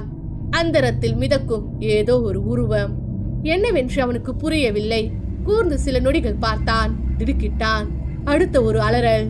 பேயிருக்கு, பேயிருக்கீங்க என்று கூவிக்கொண்டு ஊரை நோக்கி தலை திரைக்க ஓடினான். தூரத்தில் இருந்து தானியா என்று சூரஜ் மற்றும் சமீர் மாத்தி மாத்தி சத்தமிடுவது கேட்டது. அந்த நேரம் தானியாவின் வைப்ரேஷன் திடீரென நின்றது. அதைத் தொடர்ந்து சில நொடிகள் அமைதி. அந்தரத்தில் மிதந்து கொண்டிருந்தவளின் உடல் பொத்தென்று மண்ணில் விழுந்தது. தண்ணீரில் தவிப்பவளின் கரங்கள் போல. சுயநினைவு இல்லை என்றாலும் அவளது கைகள் அனுச்சியாக உயர்ந்து காற்றில் ஆதரவு கரம் தேடியது, துழாவியது. வெப்ப காற்று அவள் கரங்களை தீண்ட சூடு பட்டது போல் கைகளை விழுக்கென்று எடுத்து திடுக்கென்று முழித்துக் கொண்டாள். வலி மூச்சுகள் வாங்க எழும்ப முடியாமல் படுத்தே கிடந்தாள். மூவரும் அறக்க பறக்க மலையை நோக்கி ஓடினார்கள். அந்த நேரத்தில் எதிரே ஆடு மேய்க்கும் அந்த சிறுவன், ஐயோ பேய் வந்துருச்சு என்று அலறியபடி ஓடி வந்ததை பார்த்தார்கள். தாமோதர் அவனை தடுத்து நிறுத்தினார். என்னாச்சு, என்ன பார்த்த? சிறுவனின் முகத்தில் பயத்தின் வெளுப்பு. மூச்சை சீர்படுத்த முடியாமல் கைகளை காற்றில் அசைத்து காட்டினான். பேய் காத்துல மிதந்துச்சு. அந்த வார்த்தை மூவரின் நரம்புகளை உறைய செய்ய. தானியா! சமீர் அலறினான். மூவரும் பதறியபடி அந்த திசையை நோக்கி ஓடினர். சற்று தூரத்தில் தானியா கீழே விழுந்து கிடப்பது தெரிந்தது. ஐயோ என்று அலறிக்கொண்டே ஓடினார்கள். அவளை நெருங்கியதும் சமீர் மண்டியிட்டு தானி என்றான். அழுகையில் வார்த்தை கலங்கியிருந்தது. அவளது கண்கள் திறந்திருந்தன. வானத்தை வெறித்துக் கொண்டிருந்தாள். பிறகு மெதுவாக தலையை திருப்பி அவர்களை பார்த்தாள். கண்களில் உயிர் இருந்தது. மூவரும் நிம்மதி பெருமூச்சு விட்டனர். என்னாச்சு தானி? சமீரின் குரல் நடுங்கியது. தானியா பலத்தை திரட்டி கொண்டு சிரமப்பட்டு பேசினாள். இந்த முறையோ அவ என்னை இழுத்துக்கிட்டு போய் என் கர்ப்பத்தை கலைக்க முயற்சி பண்ணா. ஆனா என்னவோ திடீர்னு விட்டுட்டு ஓடிட்டா. யாரு? கலங்கிய குரலில் கேட்டான் சமீர். வேற யாரு? அவதா, அந்த சனிய, என் கூட பிறந்தவ. அவளா இருக்காது என்றான் சூரஜ். இல்ல, அவதா. அவ போட்டோவை பார்த்துட்டு இருக்கும் போதுதான் இழுத்துட்டு போகப்பட்டேன். என் கையை தொட்டது அவதா. எனக்கு நல்லா தெரியும். அவதா. அவளுக்கு இன்னும் கொலவெறி அடங்கல. சூரஜ் ஏதோ பேச போக தாமோதர் உடனே கண்களால் செய்கை செய்தார். இப்ப பேசாத. சமீரும் சூரஜும் இணைந்து அவளை எழுப்பினார்கள். தானியா நடக்க முயன்றாள். கால்கள் நடுங்கின. இருவரும் அவளை கைத்தாங்களாக பிடித்துக் கொண்டார்கள். தாமோதர் அவளது பக்கத்தில் நின்று தோளில் கை வைத்தார். வீட்டுக்கு போனதும் உடனே மந்திருக்கு போற வழியை பாப்போம். அனைவரும் வீட்டை நோக்கி கிளம்பினார்கள். வீட்டிற்கு வந்ததும் சமீர் உடனே சண்டிகர் சாமியாருக்கு போன் செய்தான். சாந்தி பூஜை உடனே செய்யணும் சாமி, இனிமே டிலே ஆகக்கூடாது. சண்டிகர் சாமியாரும் உடனே போன் செய்து தகவல் தெரிவிக்கிறேன் என்று உறுதியளித்தார். தந்திரியை நேராக சென்று கூப்பிட்டால் தான் வருவார் என்று ஏற்கனவே பூசாரி சொல்லியிருந்ததால் தாமோதர் விராக்ஷி சென்று வர முடிவு செய்திருந்தார். ஜாக்ருதி பவானி மாதா மந்திர் முல்காவ் கிராமத்தில் இருந்து சுமார் 14 கிலோமீட்டர் தூரம் ஒரு சிறிய மலையின் இடுப்பு பகுதியில் அமைந்திருந்தது மந்திர். கோவிலுக்கு செல்லும் மலைசாலையில் 6 பெண்டுகள், போதி மரங்களும் வேப்ப மரங்களும் சூழ்ந்து கோவிலை நிழலாக்கி நின்றன. சிவப்பு கல் சுவர்கள், நுழைவாயிலில் மஞ்சள் கொடிகள், தாமிரமணி எப்பொழுதும் ஒலிக்கும். கருவறையில் ஜாக்ருதி மாதா, விழித்திருக்கும் தெய்வம், கண்கள் திறந்த வடிவம். அவளது பார்வை எங்கு விழுந்தாலும் தீய சக்தி நுழையாது என்கிற நம்பிக்கை. மலை மேலே உற்பத்தியாகும் கந்தலோடை கோவிலுக்கு கிழக்கு மலையிலிருந்து கீழே இறங்கி செல்லும். கோவில் மலை மேலே இருந்தாலும் கோவில் அமைந்த இடம் சமதள பகுதி போல்தான் இருப்பதால் ஓட கரையோரம் பூஜைகள் அவ்வப்பொழுது நடைபெறும். பக்தர்களின் வசதிக்காக கோவில் நிர்வாக கமிட்டி சார்பாக கோவில் வளாகத்திற்குள் 5 சிறிய ரூம்கள் கட்டப்பட்டிருந்தன. பயணிகள், யாத்ரிகர்கள், தெய்வ வாக்கை பெற விரும்புபவர்கள் தங்குவதற்காக அவை பயன்படுத்தப்படுகின்றன. காலை 11 மணி. வாடகை கார் ஒன்றை சூரஜ் ஏற்பாடு செய்தான். ஆனால் டிரைவர் யாரும் கிடைக்கவில்லை. அதனால் சூரஜ் அவனை ஓட்டுவதாக சொல்ல சமீர் முன் சீட்டில், தானியா பின்பக்கத்தில் அமர்ந்தால். லேசாக தூறிக் கொண்டிருந்தது. பத்மாவதியிடம் விடை பெற்றுக் கொண்டு அனைவரும் கிளம்பினார்கள். அடுத்த 20வது நிமிடத்தில் மலையேற்றம் ஆரம்பித்தது. தூறல் வழிந்த கண்ணாடியில் வைப்பர்கள் ஷக் ஷக் என்ற சத்தத்துடன் அசைந்தன. மலைசாலை 4வது பெண்டை அடைந்த பொழுது ஹேர்பின் பெண்ட் வளைவில் ரோட்டின் நடுவே ஏதோ விசித்திரமான கருப்பு உருவம் காற்றில் மிதந்தது. ஒரு நொடியை பார்த்தான் சூரஜ். அடுத்த நொடி அது நேராக காரை நோக்கி பாய்ந்தது. அந்த கருப்பு உருவம் காரின் முன்புற கண்ணாடியில் காற்று போல் மோதி கண்ணாடியை முழுவதுமாக நிரப்பியது. சூரஜ் திடுக்கிட்டு ஸ்டியரிங்கை வளைத்தான். பிரேக் அடிக்க நினைத்தவனின் கால் தவறுதலாக ஆக்சிலேட்டரை மிதித்தது. கார் டயர்கள் ரோட்டில் பிடிவாங்காமல் சுழன்றன. சூரஜ்! தானியா அலறினாள். கார் வழுக்கிக் கொண்டு ரோட்டின் விளிம்பை நோக்கி வேகமாக பாய்ந்தது. தூறல், கார் சத்தம், அலறல் எல்லாம் ஒரே நேரத்தில் உறைந்தன. விராக்ஷி முல்காவினில் இருந்து 40 கிலோமீட்டர் தூரம், மலையின் அடிவாரத்தில் இருந்த மற்றொரு கிராமம். தாமோதர் காலையிலேயே கிளம்பியிருந்ததால் மதியம் 3 மணி வாக்கிலேயே அந்த கிராமத்தை அடைந்திருந்தார். சூரியனின் மஞ்சள் ஒளி மரங்களின் இலைகளில் பட்டு எலுமிச்சை பச்சையாக மாறி இருந்தது. அகோரிநாத் தந்திரியின் ஆசிரமம் எங்கே என்று தாமோதர் விசாரித்ததும் ஊர்க்காரன் பயபக்தியோடு வழியை சொன்னான். 5 நிமிடத்தில் ஆசிரமத்தை அடைந்தார். சிறிய தோப்பின் நடுவில் ஆசிரமம் அமைந்திருந்தது. ஆசிரமத்தின் வாசல் கேட்டில் 2 பக்கங்களிலும் பித்தளை விளக்குகள், சுவரில் மனித தலைவடிவில் வெட்டப்பட்ட கல் சிற்பங்கள், அவற்றின் கண்ணில் சிவப்பு குங்குமம். வாசலில் இருந்த சிஷ்யன் ஒருவன் அவரை நிறுத்தி விசாரிக்க தாமோதர் வந்த காரணத்தை சொன்னார். அந்த நேரத்தில் ஆசிரமத்தின் உள்ளே இருந்து ஒரு மெல்லிய குரலில் மந்திர உச்சரிப்பு கேட்டது. ஓம் காலேனே தக்ஷிணே முகே. எரியும் தூபத்திலிருந்து கசியும் புகையைப் போல அந்த குரல் மெல்ல மெல்ல மயக்கும் சுரத்தில் கசிந்தது. ஐயா பூஜையில இருக்காரு, அவர்கிட்ட போய் விஷயத்த சொல்றேன் வாங்க என்று கூட்டிக் கொண்டு சென்றான். தாமோதர் அச்சமுடனும் ஆவலுடனும் ஆசிரமத்துக்குள் நுழைந்தார். மரங்களின் நடுவே 3 குடிசைகள். அதில் பிரதானமாக தெரிந்த குடிசையை நோக்கி சிஷ்யன் கூட்டி சென்றான். குடிசைக்குள்ளே ஒரு பெரிய வட்டம், அதன் நடுவில் மண் பூசப்பட்ட எந்திரம், அதற்கு பின்னால் மஞ்சள் ஆடை அணிந்தவர் அமர்ந்திருந்தார். அவர்தான் அகோரிநாத் தந்திரி. முதுகு நேராக, வெற்று மார்புடன், அடர்த்தியான தலைமுடி மற்றும் தாடியுடன் காட்சியளித்தார். கண்கள் மூடியே இருந்தாலும் அச்சமூட்டும் அமைதி. நெற்றியில் சிவப்பு திலகம். அவரை சுற்றி 2 சிஷ்யர்கள். ஒருவர் தண்ணீருடன் நிற்க, மற்றொருவர் பூஜை சாமான்களை வரிசைப்படுத்தி வைத்துக் கொண்டிருந்தார். தாமரை இதழ், குங்குமம், கருப்பு நூல், பித்தளை மணி, இன்னும் என்னென்னமோ பேரு தெரியாத ஐட்டங்கள். தந்திரி திடீரென கண்களை திறந்தார். தாமோதரை பார்த்ததும் என்ன விஷயம் என்று கண்களாலேயே கேட்க கூட்டி வந்த சிஷ்யன் அவர் வந்த காரணத்தை விவரித்தான். தந்திரி பேசவில்லை. சோர்தேவா என்றதும் அவரால் மறுக்க முடியவில்லை. கண்டிப்பாக வருகிறேன் என்று இமைகளை மூடி திறந்து மெதுவாக தலையசைத்தார். தாமோதர் கிட்டத்தட்ட கதறினார். ஐயா, என் மருமகளை காப்பாற்ற உங்க பூஜையினால தான் முடியும். தந்திரி சன்னமாக சிரித்தார். கர்ப்பத்தையும் கர்ப்பிணியையும் காப்பாற்றும் பணி தெய்வத்திற்கே செய்யும் பணி. அவர் சிஷ்யர்களை நோக்கி திரும்பி சாத்வீகமான குரலில் கூறினார். காலராகி சத்திர தந்திரத்திற்கான பூஜை முக்கியமான விஷயம். நாளை அமாவாசை. அதன் பிறகு அந்த சாந்தி பூஜையும் சேர்த்து செய்து விடலாம். அதற்கு எதற்கு வேறு ஒரு ஆளை கூப்பிட வேண்டும்? சிஷ்யர்கள் பவ்யமாக வணங்கினார்கள். பின்னர் தாமோதரும் சிஷ்யர்களும் வெளியே வர பூஜைக்கு தேவையான குறிப்புகள் என்னென்ன வாங்க வேண்டும் என்று எல்லா விஷயத்தையும் சொன்னார்கள். இதற்கிடையே மலைசாலையில் கார் மலைசாலையின் விளிம்பை நோக்கி பாய்ந்தது. சூரஜ் ஸ்டியரிங்கின் கட்டுப்பாட்டை இழந்திருந்தான். உறைந்து போயிருந்த சத்தங்கள் அனைத்தும் உரைநிலையிலிருந்து வெளியே வர அனைத்து சத்தங்களும் கேட்டது. தானியா பின் சீட்டில் கைகளை சுழற்றி சமி என்று அலறினாள். மண்துகள்கள் காரின் டயர்களில் சுழன்று பறந்தன. ரோட்டின் விளிம்பை நெருங்கி கீழே விழப்போகும் தருணத்தில் பவானி மாதா கோவில் மணியோசை கேட்டது.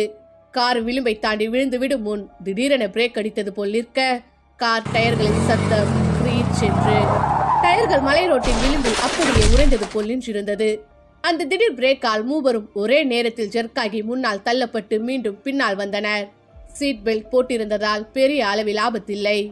மூச்சு சத்தம் கேட்கும் அளவுக்கு அமைதி. பவானி அம்மா ஆலயத்தின் மணியோசை மட்டும் கேட்டுக்கொண்டிருந்தது. சூரஜ் கை நடுங்கியபடி ஸ்டியரிங்கை விட்டு மெதுவாக கதவை திறந்தான். தூறல் முகத்தில் பட்டது. முன்னே எட்டி பார்த்தான். காரின் முன் சக்கரம் ரோட்டின் விளிம்பை தொட்டி இருந்தது. அதற்கு அப்பால் மிகப்பெரிய பள்ளம், சுமார் 100 அடி இருக்கலாம். அவன் முட்டுக்காலில் விழுந்தான். பவானி மாதா என்று முணுமுணுத்து கைகளை மேலே தூக்கினான். அவனது கண்களில் நம்பிக்கையும் அதிசயமும் கலந்திருந்தது. தானியா காரில் இருந்து வெளியே வந்தாள். முந்தானையால் வியர்வையை துடைத்துக் கொண்டாள். தூறல் ஒரு பக்கம் விழுந்து கொண்டிருக்க காற்றில் இருந்த அபரிதமான குளிர்ச்சியையும் மீறி ஏதோ ஒரு வெப்ப காற்று அவள் அருகில் அடித்தது. ஏற்கனவே மலையை நோக்கி அவளை இழுத்து சென்ற பொழுது இதே மாதிரி ஒரு வெப்ப காற்றை தான் உணர்ந்தாள். உடம்பெல்லாம் சிலிர்த்தது. தானியா கைகளை கூப்பி வானத்தை நோக்கி உயர்த்தினாள். அவளது கண்களில் நீர் மிளிர்ந்தது. அம்மா தாயே! அவளது குரல் பரவசத்தால் நடுங்கியது. நீ இல்லனா இந்நேரம் என்ன ஆயிருக்கோ? சமீர் காரின் பக்கத்தில் நின்று நடந்தது என்னவென்று யோசித்துக் கொண்டிருந்தான். சூரஜ் கண்ணீரை துடைத்துக் கொண்டு சமீரை பார்த்தான். மாமா, இப்ப புரிஞ்சிருச்சு. கோவில் தான் நமக்கு பத்திரமான இடம். சமீர் தலையசைத்தான். உண்மைதான். அக்காவை கோவிலுக்குள்ள கொண்டு போய் சேர்க்கணும். கோவிலுக்குள்ள நுழைஞ்சிட்டா வெளியே வரக்கூடாது. பூஜை நடக்கும்பொழுது மட்டும்தான் வெளியில வரணும். மூவரும் காரில் ஏறிக்கொள்ள கார் கோவிலை நோக்கி பயணத்தை தொடர்ந்தது. மாலை 6 மணி. மாலை காற்று மெதுவாக மலையிலிருந்து வீசியது. தாமோதர் காரை கோவிலின் முன்பாக நிறுத்தினார். அவருடன் பத்மாவதியும் வந்திருந்தாள். சூரஜ் ஓடி வந்து அவர்களை வரவேற்றான். பாபா, இப்ப சேஃப் தான். ஆனா வழியில காலின்னு தான் நினைச்சோம். நடந்ததை சுருக்கமாக விவரித்தான். அதற்குள் சமீரும் தானியாவும் வந்தார்கள். பத்மாவதி அவள் பங்கிற்கு பவானி அம்மாவிற்கு நன்றி தெரிவித்துக் கொண்டாள். காருக்குள் வைத்திருந்த சமையல் பாத்திரங்களும் உணவுப் பொருட்களை எடுத்துக்கொண்டு வந்து கார் டிரைவர் ரூமில் வைத்துவிட்டு சென்றான். அனைவரும் கோவில் வளாகத்துக்குள் நுழைந்தனர். தாமோதரும் பத்மாவதியும் அடுத்த அறையில், சூரஜ் தனியாக 3வது அறையில் தங்கிக் கொண்டனர். அந்த நாள் சாதாரணமாக இருந்ததால் கோவிலில் கூட்டம் மிக குறைவு. ஆனால் சுற்றிலும் ஒரு தெய்வீக அமைதி பரவி இருந்தது. கோவில் சிறியதாக இருந்தாலும் அதன் தோற்றத்தில் பேரொளி இருந்தது. சிவப்பு கல் சுவர்கள், அருமையான மாடம், கருவறையில் விழித்த கண்களுடன் ஜாக்ருதி மாதா. அவள் கண்கள் மூடப்படாத 2 தீபங்கள் போல மினுங்கின. அர்ச்சகர் மணி அடித்தபடி பூஜை செய்தார். மந்திர ஓசைகள் காற்றில் பரவின. ஓம் ஜாக்ருதி மாதா நமக. தூபத்தின் வாசனை, கற்பூரத்தின் புகை, தீபத்தின் ஒளி, அவையெல்லாம் ஒரே தெய்வீக அலை போல் கோவிலை மூழ்கடித்தன. அனைவரும் பூஜையில் கலந்து கொண்டார்கள். தானியா கைகளை கூப்பி மனமுருக வேண்டினாள். கோவிலுக்குள் இருந்தது தாயின் கர்ப்பத்துக்குள்ளேயே இருந்தது போல் பாதுகாப்பாக தானியா உணர்ந்தாள். இரவு 8 மணி. பத்மாவதியும் தானியாவும் ரூமுக்கு பின்னால் அமைக்கப்பட்டிருந்த சமையல் கூடத்தில் இரவு உணவு செய்தார்கள். வஜ்ரா ரொட்டி, அதற்கு பக்கத்தில் கடலை மாவில் செய்யும் மஞ்சள் கிரேவி மற்றும் சிறிது தக்காளி தேச்சா. அதோடு ஒரு பாத்திரத்தில் சூடான வாரணபாத், அதாவது துவரம்பருப்பு சாதம். அந்த சாதாரண உணவு கூட அந்த இரவில் ராஜ விருந்தாக உணரப்பட்டது. இரவு 9 மணி நெருங்க கோவிலின் மாடத்தில் அனைவரும் வட்டமாய் அமர்ந்திருந்தனர். மேலும் சில குடும்பங்கள் ஆங்காங்கே அமர்ந்திருந்தன. அவர்களை தவிர கோவில் ஊழியர்கள் தான் ஒரு சில பேர் தென்பட்டார்கள். கோவிலுக்குள் வேறு எந்த வெளியூர் பக்தர்களும் இல்லை. தீபத்தின் ஒளி அவர்களின் முகங்களின் மீது மெதுவாக ஆடி விளையாடியது. சூரஜ் காமெடியாக சிறு சிறு கதைகள் சொன்னான். தாமோதர் பழைய நினைவுகளை பகிர்ந்தார். தானியாவின் சிறு வயது, ஊரின் பழைய பண்டிகைகள், மழைக்கால கதைகள். தானியாவும் சமீரும் அமைதியாக கேட்டுக்கொண்டிருந்தார்கள். சில நேரங்களில் அவர்களின் பார்வை ஒன்றோடொன்று சந்தித்தது. சமீர் ஆறுதலாக அவள் கையை பிடித்து கொண்டான். அந்த தொடுதலில் நன்றி, நிம்மதி இரண்டும் இருந்தது. சண்டிகரில் அவர்களின் வாழ்க்கை முழுவதும் வெறுமைதான். உறவுகள் இல்லாத அந்த நகரத்தின் தனிமை அவர்களை ரொம்பவே பாதித்திருந்தது. தானியாவிற்கும் சமீருக்கும் நட்பு என்று சொல்ல ஒரு தோழியோ நண்பனோ யாருமே கிடையாது. அவர்கள் இருவருமே ஒருவரை ஒருவர் மட்டுமே நம்பியிருந்தனர். ஆனால் இப்பொழுது அந்த வெறுமை அனைத்தும் மறைந்து போயிருந்தது. கோவில் மாடத்தின் காற்றில் பரவி இருந்தது உறவின் வெப்பம். தாமோதரின் கதைகள், பத்மாவதியின் புன்னகை, சூரஜின் நகைச்சுவை இவையெல்லாம் சேர்ந்து தானியாவிற்கு அவள் குடும்பம் மீண்டும் கிடைத்த உணர்வை தந்தன. சுகாத் சகலை சோபத்தி, சுகாத் கரே நாத்தே என்ற மராத்தி சொலவடை தானியாவிற்கு ஞாபகம் வந்தது. மகிழ்ச்சியில் எல்லோரும் உன்னுடன் இருப்பார்கள், துயரத்தில் மட்டுமே உண்மையான உறவுகள் தெரியும். எவ்வளவு உண்மை! மறுநாள் மாலை 4 மணி. மலை முகடுகள் மூக்கை மேகங்களில் உரசிக் கொண்டிருந்தன. வானத்தில் ஆங்காங்கே கருமேகங்களின் கூட்டணி. சூரியன் வலிமை இழந்து காட்சியளிக்க காற்றில் லேசாக குளிர். பூஜைக்கு தயாராக தாமோதரும் சூரஜும் சிஷ்யர்கள் சொன்ன பொருட்களை காலையிலேயே வாங்கி வைத்திருக்க சரியாக 3 மணிக்கு சாமியாரும் சிஷ்யர்களும் காரில் இருந்து இறங்கினார்கள். ஜாக்ருதி மாதா மந்திருக்கு வெளியே பக்கவாட்டில் ஓடையின் கரையில் இருந்த சிறிய மண்டபத்தில் காலராகி பூஜைக்குரிய அமைப்பு தயாராகி கொண்டிருந்தது. மலை என்பதால் கற்களும் செடி கொடிகளும் நிறைந்திருந்தது. மண்டபத்துக்குள் மஞ்சள் குங்குமம் தூவப்பட்டு வட்டமாக ஒரு களம் வரையப்பட்டிருந்தது. அதன் நடுவில் நெருப்பு ஏற்ற தயார் நிலையில் ஹோமகுண்டம். அதை சுற்றி 4 திசைகளில் பித்தளை கலசங்கள். ஒவ்வொன்றிலும் சிவப்பு துணி கட்டி தேங்காய், மஞ்சள் பூக்கள், துளசி, கற்பூரம் மற்றும் சாம்பல் நிற மண். மண்டலத்தின் ஓரம் அஷ்டதாதுக்கள், அதாவது 8 உலக தகடுகள், சில சித்த மூலிகைகள் மற்றும் சந்திர மந்திரம் பொறிக்கப்பட்ட தகடுகள் ஒழுங்குடன் வைக்கப்பட்டிருந்தன. அவையெல்லாம் அந்த பூஜை சாதாரணமானதல்ல என்பதை பறைசாற்றியது. தந்திரி அகோரிநாத் கண்களில் அமைதி கலந்த தீவிரம், சிவப்பு குங்குமம் பூசப்பட்ட நெற்றி, அவரின் பின்னால் 3 சிஷ்யர்கள், ஒவ்வொருவரும் கருப்பு ஆடை, கழுத்தில் பவித்திர மாலைகள். சூரஜ் சிஷ்யர்களுக்கு உதவி செய்து கொண்டிருக்க சமீர், தானியா மற்றும் பத்மாவதி கோவிலுக்குள்ளேயே இருந்தார்கள். எல்லாம் தயார் செய்துவிட்டு கூப்பிடும் பொழுது வந்தால் போதும் என்று அவர்களுக்கு உத்தரவு. சிஷ்யர்களின் ஒருவன் தாமோதரின் பக்கம் நெருங்க தாமோதர் சிறிது தயக்கத்துடன் அவனிடம் கேட்டார், பூஜை எவ்வளவு நேரம் நடக்கும் பாபா? சிஷ்யன் மெதுவாக பதிலளித்தான், 1 மணி நேரம் சார். சாமி மந்திரங்களை மிக மெதுவா உச்சரிப்பார். அது ஒரு விசேஷமான மந்திரம். அந்த மந்திரத்தின் ஒலியும் துல்லியமா இருக்கணும். அதனால நேரம் பிடிக்கும். தாமோதர் தலையசைத்தார். ஆனால் மனதில் இன்னும் குழப்பம்.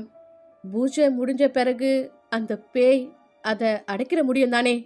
அவரது குரலில் லேசான நடுக்கம். அடக்க முடியாது சார், அது ஏவப்பட்ட பேய்.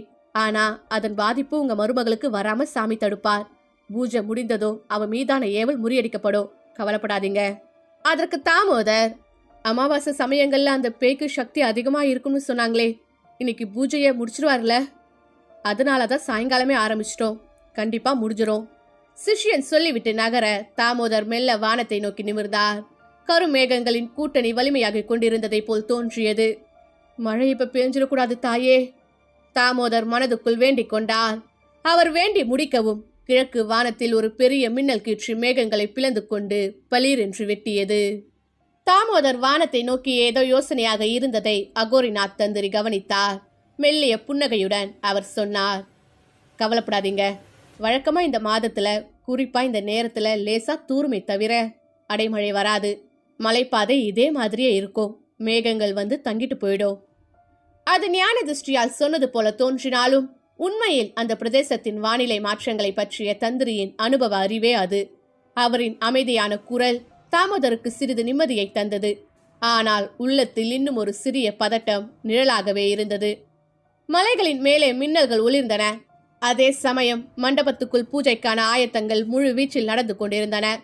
முதலில் காலராகி பூஜையை முடித்துவிட்டு அதன் பிறகு சானியாவுக்கு ஆத்ம சாந்தி பூஜை செய்யலாம் என்று தந்திரி சொல்லியிருந்தார். வானம் கொஞ்ச நேரத்தில் மந்தமானது. லேசாக தூறியது. ஆனால் அடைமழை பெய்யவில்லை. தாமோதரின் மனதில் ஒரே எண்ணம், எல்லாம் நல்லபடியா முடியணும். அந்த மண்டபத்துக்கு கீழே ஓடையின் ஓரத்தில் நின்று கவனித்துக் கொண்டிருந்தார். கொஞ்ச நேரத்தில் தந்திரி அவர் சிஷ்யன் ஒருவனை கூப்பிட்டு ஏதோ சொல்ல, சிஷ்யன் அவரை வணங்கிவிட்டு தாமோதரிடம் வந்தான். ஐயா, எல்லாம் ரெடி, இப்ப நீங்க அவங்கள கூட்டிட்டு வரலாம். தாமோதர் சரி என தலையசைத்தார். சூரஜிடம் சொல்ல சூரஜ் உடனே சமீருக்கு கால் செய்தான். 5 நிமிடங்கள் கழித்து சமீரும் தானியாவும் பத்மாவதியும் கோவில் வளாகத்தில் இருந்து வெளிப்பட்டார்கள். ஓடைக்கரையில் அமைந்திருந்த மண்டபத்துக்கு வந்தனர். மலையிலிருந்து வீசும் காற்றில் குளிர்ச்சி ஏறி இருந்தது. தானியா அரக்கு நிற சேலையில் தலைமுடியை சாதாரணமாக பின்னி இருந்தாள். அவள் முகத்தில் அப்பட்டமான பதட்டம். சமீர் கிரே ஷர்ட்டும் கருப்பு பேண்ட்டும் அணிந்திருந்தான். எப்பொழுதும் போல நீட், டிசிப்ளின்ட், ஒரு கார்ப்பரேட் எக்ஸிகியூட்டிவ் போலவே இருந்தான். பத்மாவதி எளிய குங்கும வர்ண சேலை அணிந்து கையில் ஒரு சிறிய தீபத்துடன் வந்தாள். அவளது முகத்தில் கவலை தெளிவாக இருந்தது. தந்திரி தானியாவை ஹோமகுண்டத்தின் மறுபக்கமாக அமர வைத்தார். பத்மாவதி தீபத்தை தந்திரியிடம் கொடுக்க அவர் வாங்கி கொண்டார். ஹோமகுண்டத்தை சுற்றிலும் மஞ்சள் பூக்கள், துளசி இலைகள், சந்தன தகடுகள். தானியாவிற்கு எதிரே ஹோமகுண்டத்தின் மறுபக்கம் தந்திரி, அவருக்கு பக்கத்தில் 3 சிஷியர்கள். ஒவ்வொருவரும் கருப்பு ஆடை, கழுத்தில் பவித்திர மாலை, கையில் சிறிய பித்தளை ஸ்டூப், நெய்யை ஊற்றும் கருவி. தூபத்தின் வாசமும் கற்பூரத்தின் புகையும் காற்றில் கலந்தது. அந்த வாசனையுடன் மந்திரங்கள் துவங்கின. தந்திரியின் குரல் மெல்ல உயர்ந்தது. முதலில் மென்மையாக, பின்னர் தீவிரமாக. ஓம் காலன தக்ஷிணமுகே, ஸ்ரீ ஜாக்ருதி பவானி மாதா நமக, சக்தி பிரபாய நமக, ஸ்வாஹா. ஒவ்வொரு ஸ்வாகாவிலும் சிஷ்யர்கள் தங்கள் கரண்டிகளில் இருந்த நெய்யை ஹோம நெருப்பில் மெதுவாக அர்ப்பணித்தனர். நெய் தீயை தொட்டவுடன் தீ தலையை உயர்த்தி பார்த்தது. ஒவ்வொரு மந்திர சத்தமும் மலைக்காற்றில் கலந்து பக்கத்தில் இருந்த ஓடை சலசலப்புடன் இணைந்து ஒரு விசித்திரமான ஒலியை உருவாக்கியது. தந்திரியும் அவ்வப்பொழுது நெய்யை சிறிய அளவில் தீக்குள் அர்ப்பணித்தார். தீ எரிய அதன் வெளிச்சம் தானியாவின் முகத்தில் மிளிர்ந்தது. அவள் கண்களில் ஒரு நொடி அமைதி, அடுத்த நொடியில் அச்சம். மறுபடியும் மந்திரங்கள் ஒலித்தன. ஓம் கிரீம் சஸ்தலோகா காளிகா பவானி நமக, பிராண சக்தி ஸ்தம்பனாய நமக. தந்திரி மெதுவாக தானியாவை நோக்கி சைகை செய்தார். அவள் கண்களை மூடி 2 கைகளையும் கூப்பி மௌனமாக பிரார்த்தித்தாள். பத்மாவதி, தாமோதர், சூரஜ் மூவரும் மண்டபத்துக்குள் வெளியே பக்கவாட்டில் நின்று பயபக்தியோடு பார்த்து கொண்டிருந்தனர். மலையின் பக்கம் இருந்து குளிர்ந்த காற்று வீசியது. அந்த காற்றில் திடீரென ஒரு அந்நிய மனத்தின் ஊடுருவல். பூஜை எப்படியும் இன்னும் 1/2 மணி நேரம் நீடிக்கும், சீக்கிரம் எல்லாம் நல்லபடியாக முடிய வேண்டுமே என்ற பரபரப்பில் தாமோதர் இருந்தார். தானியா கண்களை மூடி அமர்ந்திருந்தாள். ஹோமகுண்ட நெருப்பின் ஒளியில் அவளது முகத்தில் நிழலும் வெளிச்சமும் கலந்தடித்து விளையாடியது. தானியாவின் பின்னால் யாரோ நின்றது போல விஷ்கென்று நிழலாக ஒரு வடிவம். கண்மூடி கண் திறப்பதற்குள் ஒரு மைக்ரோ நொடியிலேயே மறைந்தது. தந்திரி மந்திரத்தை நிறுத்தாமல் தொடர்ந்து உச்சரித்தபடியே பார்வையை ஹோமத்திலிருந்து விலக்கி தானியாவின் பின்புறம் பார்த்தார். சிஷ்யர்கள் அவர் எங்கே பார்க்கிறார் என்று அவரை ஃபாலோ செய்ய அவரின் பார்வை ஏதோ ஒன்றை தேடுவது போலிருந்தது. தானியாவின் பின்புறம் சில பல நொடிகள் நின்றது. சிஷ்யர்கள் மந்திரத்தை சற்று மந்தமாக்கினர். ஏதுமில்லை என்று தந்திரிக்கு தெரிந்ததும் மறுபடியும் பார்வையை ஹோமகுண்டத்தில் செலுத்தினார். மறுநொடி திடீரென அடித்துக் கொண்டிருந்த காற்றில் ஒரு பெண்ணின் கரகரப்பான சிரிப்பு சத்தம். மனித தன்மை உள்ள சிரிப்பல்ல, கற்களை மிக்சியில் போட்டு அரைத்தது போல் கர்ண கொடூரமான சத்தம் காற்றோடு ஊர்ந்து வந்து மண்டபம் முழுவதும் பரவியது. தந்திரியை தவிர மற்ற அனைவரும் ஒரே நேரத்தில் திடுக்கிட்டு சுற்றிலும் பார்த்தார்கள். பத்மாவதி பயத்தில் சூரஜின் கையை பிடித்தாள். சமீரும் சூரஜும் சுற்றிலும் பார்வையால் துழாவினார்கள். அந்த சிரிப்பு எந்த திசையிலிருந்து வந்தது என சொல்ல முடியவில்லை. காற்று மாறி மாறி வந்தது போல எல்லா திசையிலிருந்தும் சவுண்ட் கேட்டது. தந்திரி மட்டும் எங்கேயும் பார்க்க விரும்பாமல் கண்களை மூடி மந்திரத்தை தொடர்ந்து கொண்டிருந்தார். அந்த நொடியில் எங்கிருந்தோ கல் போன்ற ஒரு வஸ்து பாய்ந்து வந்து தந்திரியின் வாயில் போய் மோதியது. ஒரு நொடி நிலை குலைந்து மந்திரத்தை உச்சரித்துக் கொண்டிருந்த அவரின் உதடுகள் தடுமாறி மாற்றி உச்சரித்தன. அவ்வளவுதான். மந்திரத்தின் ஓசை மாறிய நொடியிலேயே மண்டபத்தின் உள்ளே பேய் காற்று வீசியது. அந்த காற்று எரியும் தீயை வளைத்து மஞ்சளில் இருந்து கருப்பாக மாற்றியது. தூபத்தின் புகை திடீரென எதிர் திசையில் சீறி பாய்ந்தது. பித்தளை மணிகள் தானாக ஒலித்தன. மண்டபத்து காற்றில் கொறுமையான ஒரு உருவம் மெதுவாக உருவெடுத்தது. மனித வடிவத்துடன் இருந்தாலும் அசுரத்தனமான விரிந்த ஒரு நிழல் தலைவரி கோலத்துடன் கைவிரல் நீண்டு கூரிய நகங்களுடன் காட்சியளிக்க முகம் வெறுமையாக இருந்தது. பெரும் கருமை அலை போல் தானியாவை நோக்கி நகர்ந்தது. தந்திரி அதை கண்டதும் அதிர்ச்சி குரலோடு மந்திரத்தை திருத்தி சொல்ல முயன்றார். ஓம் நிவரநாய ஸ்தம்பய துஷ்ட ஸ்பர்ஷம் நிவாரய நமக. அவரின் குரல் அதிர்ந்தது. அதற்குள் பட்டீர் என்று வெடி வெடித்தது போல ஒரு சத்தம். அந்த வெடிப்பின் அதிர்ச்சியில் தந்திரி பின்பக்கம் தூக்கி எறியப்பட்டார். அவர் மண்டபத்தில் இருந்து பறந்து ஓடைக்கரையின் ஈர மணலில் விழுந்து உருண்டார். சிஷியர்கள் அலறியபடி அவரை நோக்கி ஓடினார்கள். பத்மாவதியும் சமீரும் சூரஜும் அச்சத்தில் உறைந்து நின்றிருந்தார்கள். வேகமாக சுதாரித்தவர் தாமோதர் தான். சோர்தேவா வந்து விட்டது. கண்கூடாக தெரிந்து போனது. தாமோதர் கைகூப்பி பவானி மாதாவிடம், தாயை காப்பாத்து. அதைத் தொடர்ந்து, லேக்கி வெளியில ஓடி வந்துரு என்று திகிலுடன் கத்த, உறைந்து போயிருந்த தானியாவும் சுதாரித்து வெளியே ஓடுவதற்கு எழும்பினாள். சோர்தேவா ஒரே சீற்றத்துடன் பாய்ந்து வந்து அவளது கழுத்தை பிடித்தது. வீசிய குளிர்ந்த காற்றில் சிதைந்த மாமிச வாசனை வந்தது. அந்த கருநிழல் தானியாவை எளிதாக உயர்த்தியது. அவள் கைகள் காற்றில் துடித்தன. சமி என்று வாயை திறக்க முயன்றாள். ஆனால் குரல் வெளியே வரவில்லை. அந்த உருவம் வாத்து போல அவள் கழுத்தை பிடித்து தூக்கி அந்தரத்தில் மிதக்க வைத்திருந்தது. அவள் கால்கள் வெற்றிலை கொடியில் நடுங்கும் இலைகள் போல ஆடின. முகம் ரத்தம் பாய்ந்து சிவக்க, கண்ணில் நீர், வாயில் காற்றுக்காக துடிக்கும் சத்தம். அந்த உருவம் கொரகொரப்பான சத்தத்துடன் அவளை பார்த்து சீறியது. அந்தரத்தில் தூக்கப்பட்ட பொழுது அவள் வயிற்றுக்குள் ஏதோ அசைய அவளின் 3.5 மாத கருவே அச்சத்தால் துடித்தது போலிருந்தது. தாமோதர் செய்வதறியாது. அவளை விற்று என்று கத்தினார். பத்மாவதி அலறியபடி மயங்கி விழுந்தாள். சூரஜ் அவளை தாங்கிக் கொண்டான். சமீர் அந்த கருப்பு உருவத்தை நோக்கி ஓட முயன்றான். ஆனால் மாமிச காற்று சுவர் போல அவனை தடுத்தது. தாமோதராலும் நகர முடியவில்லை. சோர்தேவாவின் நீளமான தலைமுடி காற்றில் பாம்பு போல சுழன்று பறந்தது. தூக்கி நிறுத்தப்பட்டிருந்த தானியாவின் வயிற்றில் இடது கையின் கூரிய நகங்களை பாய்ச்சுவதற்காக இறக்க அனைவரும் அலறினார்கள். சோர்தேவா கையை அவளின் வயிற்றுக்குள் பாய்ச்ச முயன்ற கடைசி நொடியில் ஏதோ ஒன்று அதன் கையை தடுத்து நிறுத்தியது. அனைவரும் விடாமல் அலறினார்கள். கை வயிற்றுக்குள் இறங்காமல் அப்படியே நின்றிருக்க, பக்கவாட்டில் வெள்ளையாய் பனிமூட்டம் போல் ஒன்று சோர்தேவாவின் இடது கரத்தை பிடித்து தடுத்து நிறுத்தியிருந்தது. என்ன நடக்கிறது என்று தெரியாமல் அனைவருக்கும் உச்சபட்ச திகில். முகமற்ற சோர்தேவா சைடில் புகைத்தலையை திருப்பியது. திரும்பும் பொழுது ஏதோ ஒரு பயங்கரமான சத்தம். வெண்மையான பனிமூட்டத்திலான நிழல் போல ஒரு உருவம் பக்கவாட்டில் நின்றிருந்தது. அதை சுற்றி இதமான மஞ்சள் ஒளியில் ஒரு வெப்பம். பட்டென்று இன்னொரு சத்தம். சோர்தேவா பிடியில் இருந்த தானியா பொத்தென்று கீழே விழ, சோர்தேவாவின் நிழல் உருவம் காற்றில் கலைந்த டீசல் புகை போல சிதறியது. கீழே விழுந்த தானியா என்ன நடக்கிறது என்று தெரியாமல் முழிக்க, அவள் பக்கத்தில் வெண்பனி உருவம். தாமோதரால் அசைய முடியவில்லை.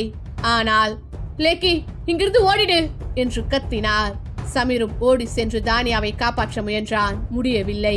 திமிரி துள்ளி குதித்தான். ஆனால் கட்டி போடப்பட்டது போல் நின்றிருந்த இடத்திலிருந்து அசைய முடியவில்லை. வெண்பனி உருவத்தை சுற்றியிருந்த இதமான வெப்பம் தானியாவை தீண்டியது. அந்த தீண்டல் பட்ட நொடியே ஹக்கென்று இழுத்த மூச்சை அப்படியே நிறுத்தினாள். கண்கள் பெரிதாயின. பிளாஷ்பேக். ஒளிப்படங்கள் ஒன்றன் பின் ஒன்றாக அவள் கண்களுக்குள் பாய்ந்தன. முல்கான் வீடு. சானியாவின் போட்டோவை தானியா பார்த்து கொண்டிருக்கிறாள். பக்கத்தில் சூரஜ் அமைதியாக நின்றிருந்தான். போட்டோவில் இருந்த சானியாவின் கண்கள் உயிரோட்டம் உள்ளதாக தோன்ற, அப்பொழுதும் இதே வெப்பத்தை உணர்ந்தாள். தானியா மலையை நோக்கி இழுத்து செல்லப்பட்ட பொழுது காற்றில் மிதந்து கொண்டிருந்தவளை 2 சக்திகள் 2 பக்கமாக இழுத்து கொண்டிருந்தன.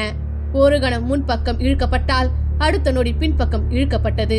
முன்னும் பின்னும் நகர முடியாமல் அவளது உடல் காற்றில் வைப்ரேட் ஆகியது. பின்னர் வைப்ரேஷன் திடீரென நின்று அவளின் உடல் பொத்தென்று மண்ணில் விழுந்தது. தண்ணீரில் தத்தளிப்பவளின் கைகள் போல அவளது கைகள் அனிச்சையாக உயர்ந்து காற்றில் ஆதரவு கரம் தேடி துழாவும் காட்சி. அப்பொழுதும் அவள் கரங்களை தீண்டிய இதே வெப்பம். மலைச்சாலை விபத்தில் இருந்து காப்பாற்றப்பட்ட பிறகு தானியா காரில் இருந்து வெளியில் இறங்குகிறாள். தூறல் ஒரு பக்கம் விழுந்து கொண்டிருக்க, காற்றில் இருந்த அபரிதமான குளிர்ச்சியை மீறி ஏதோ ஒரு வெப்ப காற்று அவள் அருகில் அடித்தது. அப்பொழுது உடம்பெல்லாம் ஏற்பட்ட அதே சிலிர்ப்பை இப்பொழுது உணர்ந்தாள். இப்பொழுது நிஜத்தில் வெண்ணிற உருவம் இன்னும் அவள் அருகே. தானியா மெதுவாக மூச்சை இழுத்தாள். அவள் காப்பாற்றப்படும் பொழுதெல்லாம் அந்த வெப்பமும் அவள் அருகே இருந்திருக்கிறது. கண்களில் ஒளி, புரிதல், ஆறுதல். அந்த வெப்பம், அது நீதானா சானியா? வெண்பனி நிழல் ரூபத்தில் இருந்து ஒரு குரல். தீதி. எங்கேயோ கேட்ட குரல். சானியாவின் குரல். பல வருடங்களுக்கு பிறகு தங்கையின் குரல். சானியா என்று பரவசத்துடன் கத்தினாள். அந்த நொடியில் சிதறி மறைந்த இடத்திலிருந்து கருப்பு புகை மறுபடியும் ஒன்று திரண்டது போல் சுருண்டு சுருண்டு ஒன்றாக கூடின. சோர்தேவா மீண்டும் உருவெடுத்தது. இப்பொழுது அதற்கான வடிவம் இன்னும் கொடூரம். கைகளில் நீளமான நகங்கள், காற்றை கிழிக்கும் சத்தம், கெட்டுப்போன மாமிச வாடை, குரல் கர்ஜனையாக மாறியது. வெண்ணிற பனிமுட்ட நிழல் அதை நோக்கி பாய்ந்தது. சோர்தேவாவும் பாய்ந்தது. ஒன்றுக்கொன்று மோதின. இருளும் ஒளியும் மோதியது போல் இருந்தது. மோதிய நொடி அந்த இடமே ஒளிர்ந்தது. தட்டு என்று பளீரென வெளிச்சம் பரவியது. ஒரு மாபெரும் கருப்பு அலை போல காற்றில் விரிந்து அந்த வெண்மையை கடிக்க முயன்றது. வெண்ணிற நிழல் அதன் கையை பிடித்து பின்தள்ளியது. பனியிலிருந்து வெள்ளை தீக்கை முளைத்தது. நெருப்பு குச்சியின் முனையில் உருவாகும் தீ போல தோன்றியது. அது கருப்பு உருவத்தின் மார்பை குத்திய நொடியே கத்தி குத்தப்பட்டது போல் வினோத அலறல். கருப்பு புகை வெடித்தது. காற்றில் அலைப்பாய்ந்து சிறிது நேரம் தறிக்கிட்டு சுழண்டது. பின்னர் சுழற்சியை நிறுத்தி மறுபடியும் கருப்பு புகை பாய, மறுபடியும் தீக்கையால் கத்தி குத்து. சோர்தேவா தடுக்க முடியாமல் சுழன்று பின்வாங்கியது. அதன் உடலில் இருந்து புகை கிழிந்து காற்றில் சிதறின. வெண்ணிற நிழல் உருவம் இப்பொழுது நிமிர்ந்து நின்றது. சிதறிய கருப்பு புகை மறுபடியும் ஒன்று சேர்ந்து வந்து தாக்குதல் நடத்த, அந்த இரு சக்திகளும் இருளும் ஒளியும் மலைக்காற்றில் மோதியபடி மண்டபத்தை விட்டு கீழே விழுந்து புழுதி புயல் போல சுழன்றன. ஒவ்வொரு மோதலிலும் ஒளியும் இருளும் சிதறி சேர்ந்து அடித்து புரண்டு ஓடக்கரையோரம் முழுவதும் தட் தட் என்று ஒளி எதிரொலித்தது. எழுப்பி உட்கார்ந்த தந்திரியை சிஷ்யர்கள் தூக்கி நிறுத்தினார்கள். முதுகு பக்கம் அவருக்கு அடி பலம் என்பதால் சரியாக நிற்க முடியவில்லை. அவரது நெற்றியில் இரத்த கோடு, ஆனால் கண்ணில் வேதம் போல தீ. வாங்க, மண்டபத்துக்கு போலாம், பூஜையை முடிச்சாகணும். தந்திரி தடுமாறியபடி மண்டபத்தை நோக்கி நடந்து வந்தார். கூடவே சிஷ்யர்களும் வந்தார்கள். சமீரும் தாமோதரும் சூரஜும் நடந்து கொண்டிருக்கும் விசித்திர சண்டையை அதிசயமாக பார்த்து கொண்டிருந்தார்கள். தந்திரி ஓமகுண்டத்தின் பின்னால் முழங்கால் மடக்கி அமர்ந்தார். விட்ட இடத்திலிருந்து மந்திரங்களை சொல்ல ஆரம்பித்தார். ஓம் காளி மகாசக்தி பிரேத நிவாரணி நமக.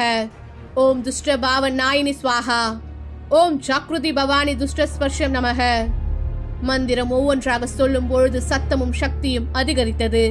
சிஷ்யர்கள் ஓமகுண்டத்தில் நெய்யை ஊற்றினர். தீ கருப்பு நிறத்தில் இருந்து மஞ்சள் நிறமாக மாறி உயர்ந்தது. இரண்டு சக்திகளும் காற்றில் மோதின. ஒவ்வொரு மோதலுக்கும் தட்டென்று ஒலி ஒலி வெடிப்பு. மந்திரங்கள் முடியும் தருவாயை நெருங்க தந்திரி குரல் இன்னும் பெரிதாகி உச்சஸ்தாதியில் முழங்கினார். ஓம் சக்தி பிரகாய நமக. ஓம் காளி பவானி ஸ்தம்பய நிவாரய உத்ரய ஸ்வாஹா. ஒலி இருள் போராட்டம் தொடர்ந்தது. தந்திரி ஆக்ரோஷமாக உச்சரிப்புகளை கத்தி கத்தி சொல்ல கருப்பு புகை கொஞ்சம் கொஞ்சமாக சிதற ஆரம்பித்தது. கொஞ்ச நேரத்தில் சிறு சிறு துளிகளாகி காற்றில் கரைந்து மறைந்தது. ஓடக்கரையோரம் வெண்மையான பனிமூட்டம் மட்டும் இருந்தது. அந்த பனிமூட்டத்தை அனைவரும் பவானி மாதாவின் ரூபமாக நினைத்தார்கள். தாமோதர், சமீர், சூரஜ் எல்லோரும் கைகூப்பி வணங்கினார்கள். பத்மாவதி இன்னும் மயக்கத்தில் தான் கிடந்தாள். சோர்தேவாவை பவானி மாதா அடித்து விரட்டி விட்டதாக நினைத்து பரவசமடைந்தார்கள். தானியா மட்டும் சானியா சானியா என்று கதற அவளிடம் நெருங்காமல் வெண்ணிற நிழல் தள்ளியே நின்றது. தானியா மண்டபத்திலிருந்து இறங்கி அதை நோக்கி ஓடினாள். அவளிடம் வராமல் விலகி விலகி சென்றது. தானியாவின் குற்ற உணர்ச்சி மேலும் அதிகரிக்க, என்ன மன்னிச்சிரு சானியா, உன்னை ஒவ்வொரு நாளும் எவ்வளவு கரிச்சு கொட்டிருக்க, தூற்றிருக்க, வசப்பாடி இருக்க, அதையெல்லாம் மனசுல வச்சுக்காம எனக்காக என்ன மன்னிச்சு. அவளால் முடிக்க முடியவில்லை. கண்ணீர் மல்க மன்றாடினாள். அப்பொழுதுதான் அங்கிருந்தவர்கள் வந்திருப்பது சானியாவின் ஆத்மா என்று புரிந்து கொண்டார்கள். காற்று கட்டு அவிழ்ந்திருந்தது. சமீர் தானியாவை நோக்கி சென்றான். தாமோதர் அவனை தடுத்து நிறுத்தினார். வேண்டாம், அக்கா தங்கச்சி விஷயம், அமைதியா இருங்க. சமீர் போகாமல் நின்றான். தானியா தலையில் அடித்து கொண்டு அழுதாள். தப்பு பண்ணிட்டேன். நீ தான் கர்ப்பத்தை கலைச்சுன்னு தெரியாம சொல்லிட்ட. அக்கா உன்னை திட்டினதுனால தானே இவ்வளவு நாள் நீ என் கூட பேசல. உன்னை நான் புரிஞ்சுக்கிட்டேன். மன்னிப்பு கேட்கும் விதத்தில் கீழே மண்ணில் விழுந்து கை கூப்பி, சானியா என்ன மன்னிச்சிரு, அன்னைக்கு நான் தெரியாம பண்ணிட்டேன், வேணும்னு செய்யல. பலமுறை கதறிய பிறகு வெண்பனி போன்ற தூய்மையான அந்த மாய உருவம் அவளை நோக்கி காற்றில் மிதந்து வந்தது. கொஞ்சம் கொஞ்சமாக அவளை நெருங்கியது. காலராகி மந்திரம் வெற்றிகரமாக முடிந்ததும் தந்திரி மந்திர உச்சரிப்பை நிறுத்தியிருந்தார்.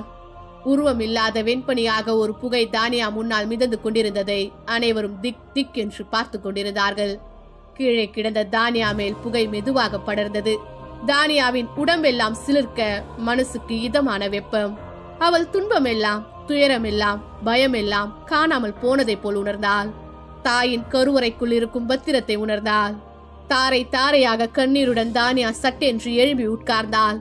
அவள் கண்களில் வழிந்த கண்ணீரை கண்ணுக்கு தெரியாத ஒரு கரம் துடைத்தது. தானியாவிற்கு இன்ப அதிர்ச்சி. வெண்ணிழலுக்குள் இருந்து ஒரு குரல், தீதி, உன்னோட குழந்தைகளை நான் சாகடிக்கல, நான் காரணம் இல்ல. சானியாவின் குரலை தான். தானியா அழுது அரற்றினாள். ஐயோ, புரிஞ்சுக்கிட்டேன், தப்பு பண்ணிட்டேன். அந்த குரல், தீதின்னு கூப்பிட்டாலோ நீ என்னோட அம்மா. தெரிஞ்சே வேணும்னு எந்த அம்மாவும் குழந்தைகளுக்கு கேடு நினைக்க மாட்டாங்க. நான் எப்பவும் மறந்துட்டேன். இவ்வளவு நாள் உன்கிட்ட வந்து சொல்ல முடியல. உனக்கு எந்த குற்ற உணர்ச்சியும் வேண்டாம். தயவு செஞ்சு என்னை திட்டி தீக்காத தீதி, என்னால தாங்க முடியல. தாமோதரும் மற்றவர்களும் கண்களில் நீர் போங்க பார்த்து கொண்டிருக்க, தந்திரியும் சிஷ்யர்களும் அமைதியாக கவனித்துக் கொண்டிருந்தார்கள். இதற்கு முன்னால் நடந்த கனவு கருக்கலைப்பு சம்பவங்களில் சோர்தேவாவின் சக்தி காரணமாக சானியாவால் காப்பாற்ற முடியாமல் போயிருக்கலாம். ஆனால் இம்முறை பவானி மாதா காலடியிலேயே சம்பவம் நடைபெற்றதால் ஒலிக்கு கூடுதல் சக்தி கிடைத்திருக்கும். அதனால் இருளை அடித்து விரட்டியிருக்கிறது என்று தந்திரிக்கு புரிந்தது. தானியா கதறினாள். ஐயோ என் சாமி, நான் என்ன பண்ணுவேன்? உன்னை எப்படி நான் பாப்பேன்? உன்னை நான் பார்க்க முடியாதா? அந்த குரல், ஏன் பார்க்க முடியாது? பார்க்கலாம், சீக்கிரமே பார்க்கலாம். என் அம்மா கூடவே இருக்கணும் தான் எனக்கு ஆசை. அதனால சீக்கிரம் உனக்கே மகளா பிறப்பேன். இன்னொரு முக்கியமான வேலை இருக்கு, அதை முடிச்சாதான் உனக்கு எப்பவுமே பிரச்சனை வராது. நான் கிளம்புறேன். வெண்ணிற நிழல் அவளை விட்டு விலக ஆரம்பிக்க, ஐயோ என்னை விட்டு போகாத, என் சாமி என்னை விட்டு போயிடாத என்று தானியா கதற, இன்னொரு முறை அவள் மேல் படர்ந்து புனிதமான வெப்பத்தை பாய்ச்சி விட்டு மேலெழும்பி வெண்ணிழல் காற்றில் கரைந்தது. தானியா பெருங்குரல் எடுத்து அழுதாள். சுற்றிலும் திரும்பி திரும்பி தேடி சானியா சானியா என்று கதறினாள். சமீரும் சூரஜும் அவள் அருகே சென்று ஆறுதல் சொல்லலாமா என்று தெரியாமல் தாமோதரை பார்க்க, அவருக்கும் என்ன செய்வதென்று தெரியாமல் மண்டபத்தில் அமர்ந்திருந்த தந்திரியை பார்த்தார். அவர்களை பார்த்த தந்திரி, அநேகமா சோர்தேவாவை ஏவி விட்டு அந்த பிரதாப்ப பழிவாங்கதான் அவ ஆத்மா கிளம்பி இருக்கும். அந்த வேலைய முடிச்சுட்டு ஒரே அடியா இயற்கையோட கலந்துடும். இனிமே அவ வரமாட்டா. தானியாவுக்கு இனிமே பிரச்சனை இல்ல. சிஷ்யன் ஒருவன் அவர் அருகில் குனிந்து, சானியாவிற்கு ஆத்ம சாந்தி பூஜை பண்ணணுமா என்று கேட்க, கண்டிப்பா பண்ணணும். சானியா மாதிரி எத்தனையோ பெண்கள் துரதிருஷ்டவசமான நிகழ்வுகளில் இறந்து போயிருக்காங்க. ஆனால் அவர்களுக்கும் அவங்க குடும்பத்தினருக்கும் இருக்கிற வலி மத்தவங்களுக்கு புரியுமா? சானியா மாதிரி இன்னும் எத்தனை ஆத்மாக்கள் நிம்மதி இல்லாமல் ஏக்கத்தோட வலம் வந்து கொண்டிருக்காங்களோ யாருக்கு தெரியும்? தானியா பெருங்குரல் எடுத்து அழுது கொண்டிருக்க, அவள் அழுகுரல் அந்த பிரதேசத்தையே கண்ணீரால் நிரப்பி இருந்தது. 6 மாதங்களுக்கு பிறகு சண்டிகர் மேஹ்ரா மெட்டர்னிட்டி ஹாஸ்பிட்டல். வெளியில் நர்சுகள் வெள்ளை உடை தேவதைகளாக பரபரப்பாக இயங்கினார்கள். மருத்துவ உபகரணங்களின் சத்தம் இடையிடையே கேட்டது. டாக்டர் ஹெலன் தானியாவின் அறையிலிருந்து வெளியில் வந்து புன்னகையுடன், mother and baby both are safe என்றார். பத்மாவதி, தாமோதர், சூரஜ் மூவரும் ஒரே நேரத்தில் நிம்மதியாக மூச்சு விட்டார்கள். மகிழ்ச்சியை பகிர்ந்து கொண்டார்கள். சமீர் உற்சாகத்தில் துள்ளி குதித்தான். நான் அப்பாவாயிட்டேன். சிறிது நேரத்திற்கு பிறகு நர்ஸ் ஒருத்தி வெளிப்பட்டு, நீங்க எல்லாரும் உள்ள போய் பார்க்கலாம் என்றாள். அவர்கள் மூவரும் அறைக்குள் நுழைந்தனர். வெள்ளை சுவர்களில் மந்தமான வெளிச்சம், ஏசியின் குளிர். ரூம் மத்தியில் படுக்கையில் தானியா சோர்வான முகத்துடன் இருந்தாலும் கண்களில் பிரகாசம். அவள் பக்கத்தில் நர்ஸ் தொட்டிலை கவனித்துக் கொண்டிருந்தாள். அதற்குள் சிறிய வெள்ளை சுருளில் சுருண்டிருந்தது அழகான பெண் குழந்தை. தானியா மெதுவாக முகம் திருப்பி உள்ளே நுழையும் சமீரை பார்த்தாள். அவளது கண்களில் நீர் தழும்பியது. ஆனாலும் அது துக்கத்தின் நீர் அல்ல, நிறைவேறிய ஆசையின் அறிவிப்பு. பத்மாவதி நெருங்கி வந்து தானியாவை எழுப்பி உட்கார வைத்தாள். தொட்டிலில் கிடந்த குழந்தையை தூக்கி தானியாவின் கைகளில் வைத்தாள். அந்த சிறிய உயிர் தன்னுடைய தாயின் மார்பு சூட்டில் நிம்மதியாக மூச்செடுத்தது. சமீர் நெருங்கி வந்து தானியாவின் அருகில் நின்று அவள் தலையை வாஞ்சையுடன் தடவி விட்டான். தானியா கண்களில் மின்னும் கண்ணீருடன் குழந்தையை நோக்கி மெதுவாக சொன்னாள், நீ வந்துட்ட சானியா, என் கிட்டேயே திரும்பி வந்துட்ட. என்ன ஆனாலும் சரி, இந்த முறை உன்னை விடவே மாட்டேன். கண்ணுக்குள்ள வச்சு பாத்துக்குவேன். குழந்தையை முத்தமிட்டாள். அந்த நொடியில் தானியாவின் மனம் முழுக்க பூர்த்தியாகி போனது. அவள் தலையை சமீரின் மேல் சாய்த்தாள். சமீர் அவள் முதுகில் ஆதரவாக தட்டி கொடுத்தான். இருவரின் மனதிலும் ஒரு நீண்ட பயணத்தின் நிறைவு உணர்வு. ஏதோ பரிபூரணம் அடைந்தது போல் உணர்ந்தார்கள். முன்பு தானியாவின் கண்ணீரால் கழிந்த இரவுகள் இனிமேல் குழந்தையின் சிரிப்பால் நிரம்பும். முற்றும். ஓகே ஃப்ரெண்ட்ஸ், கதை எப்படி இருந்துச்சு? கிளைமேக்ஸ் எல்லாம் ரொம்ப எமோஷனலா இருந்துச்சுல்ல?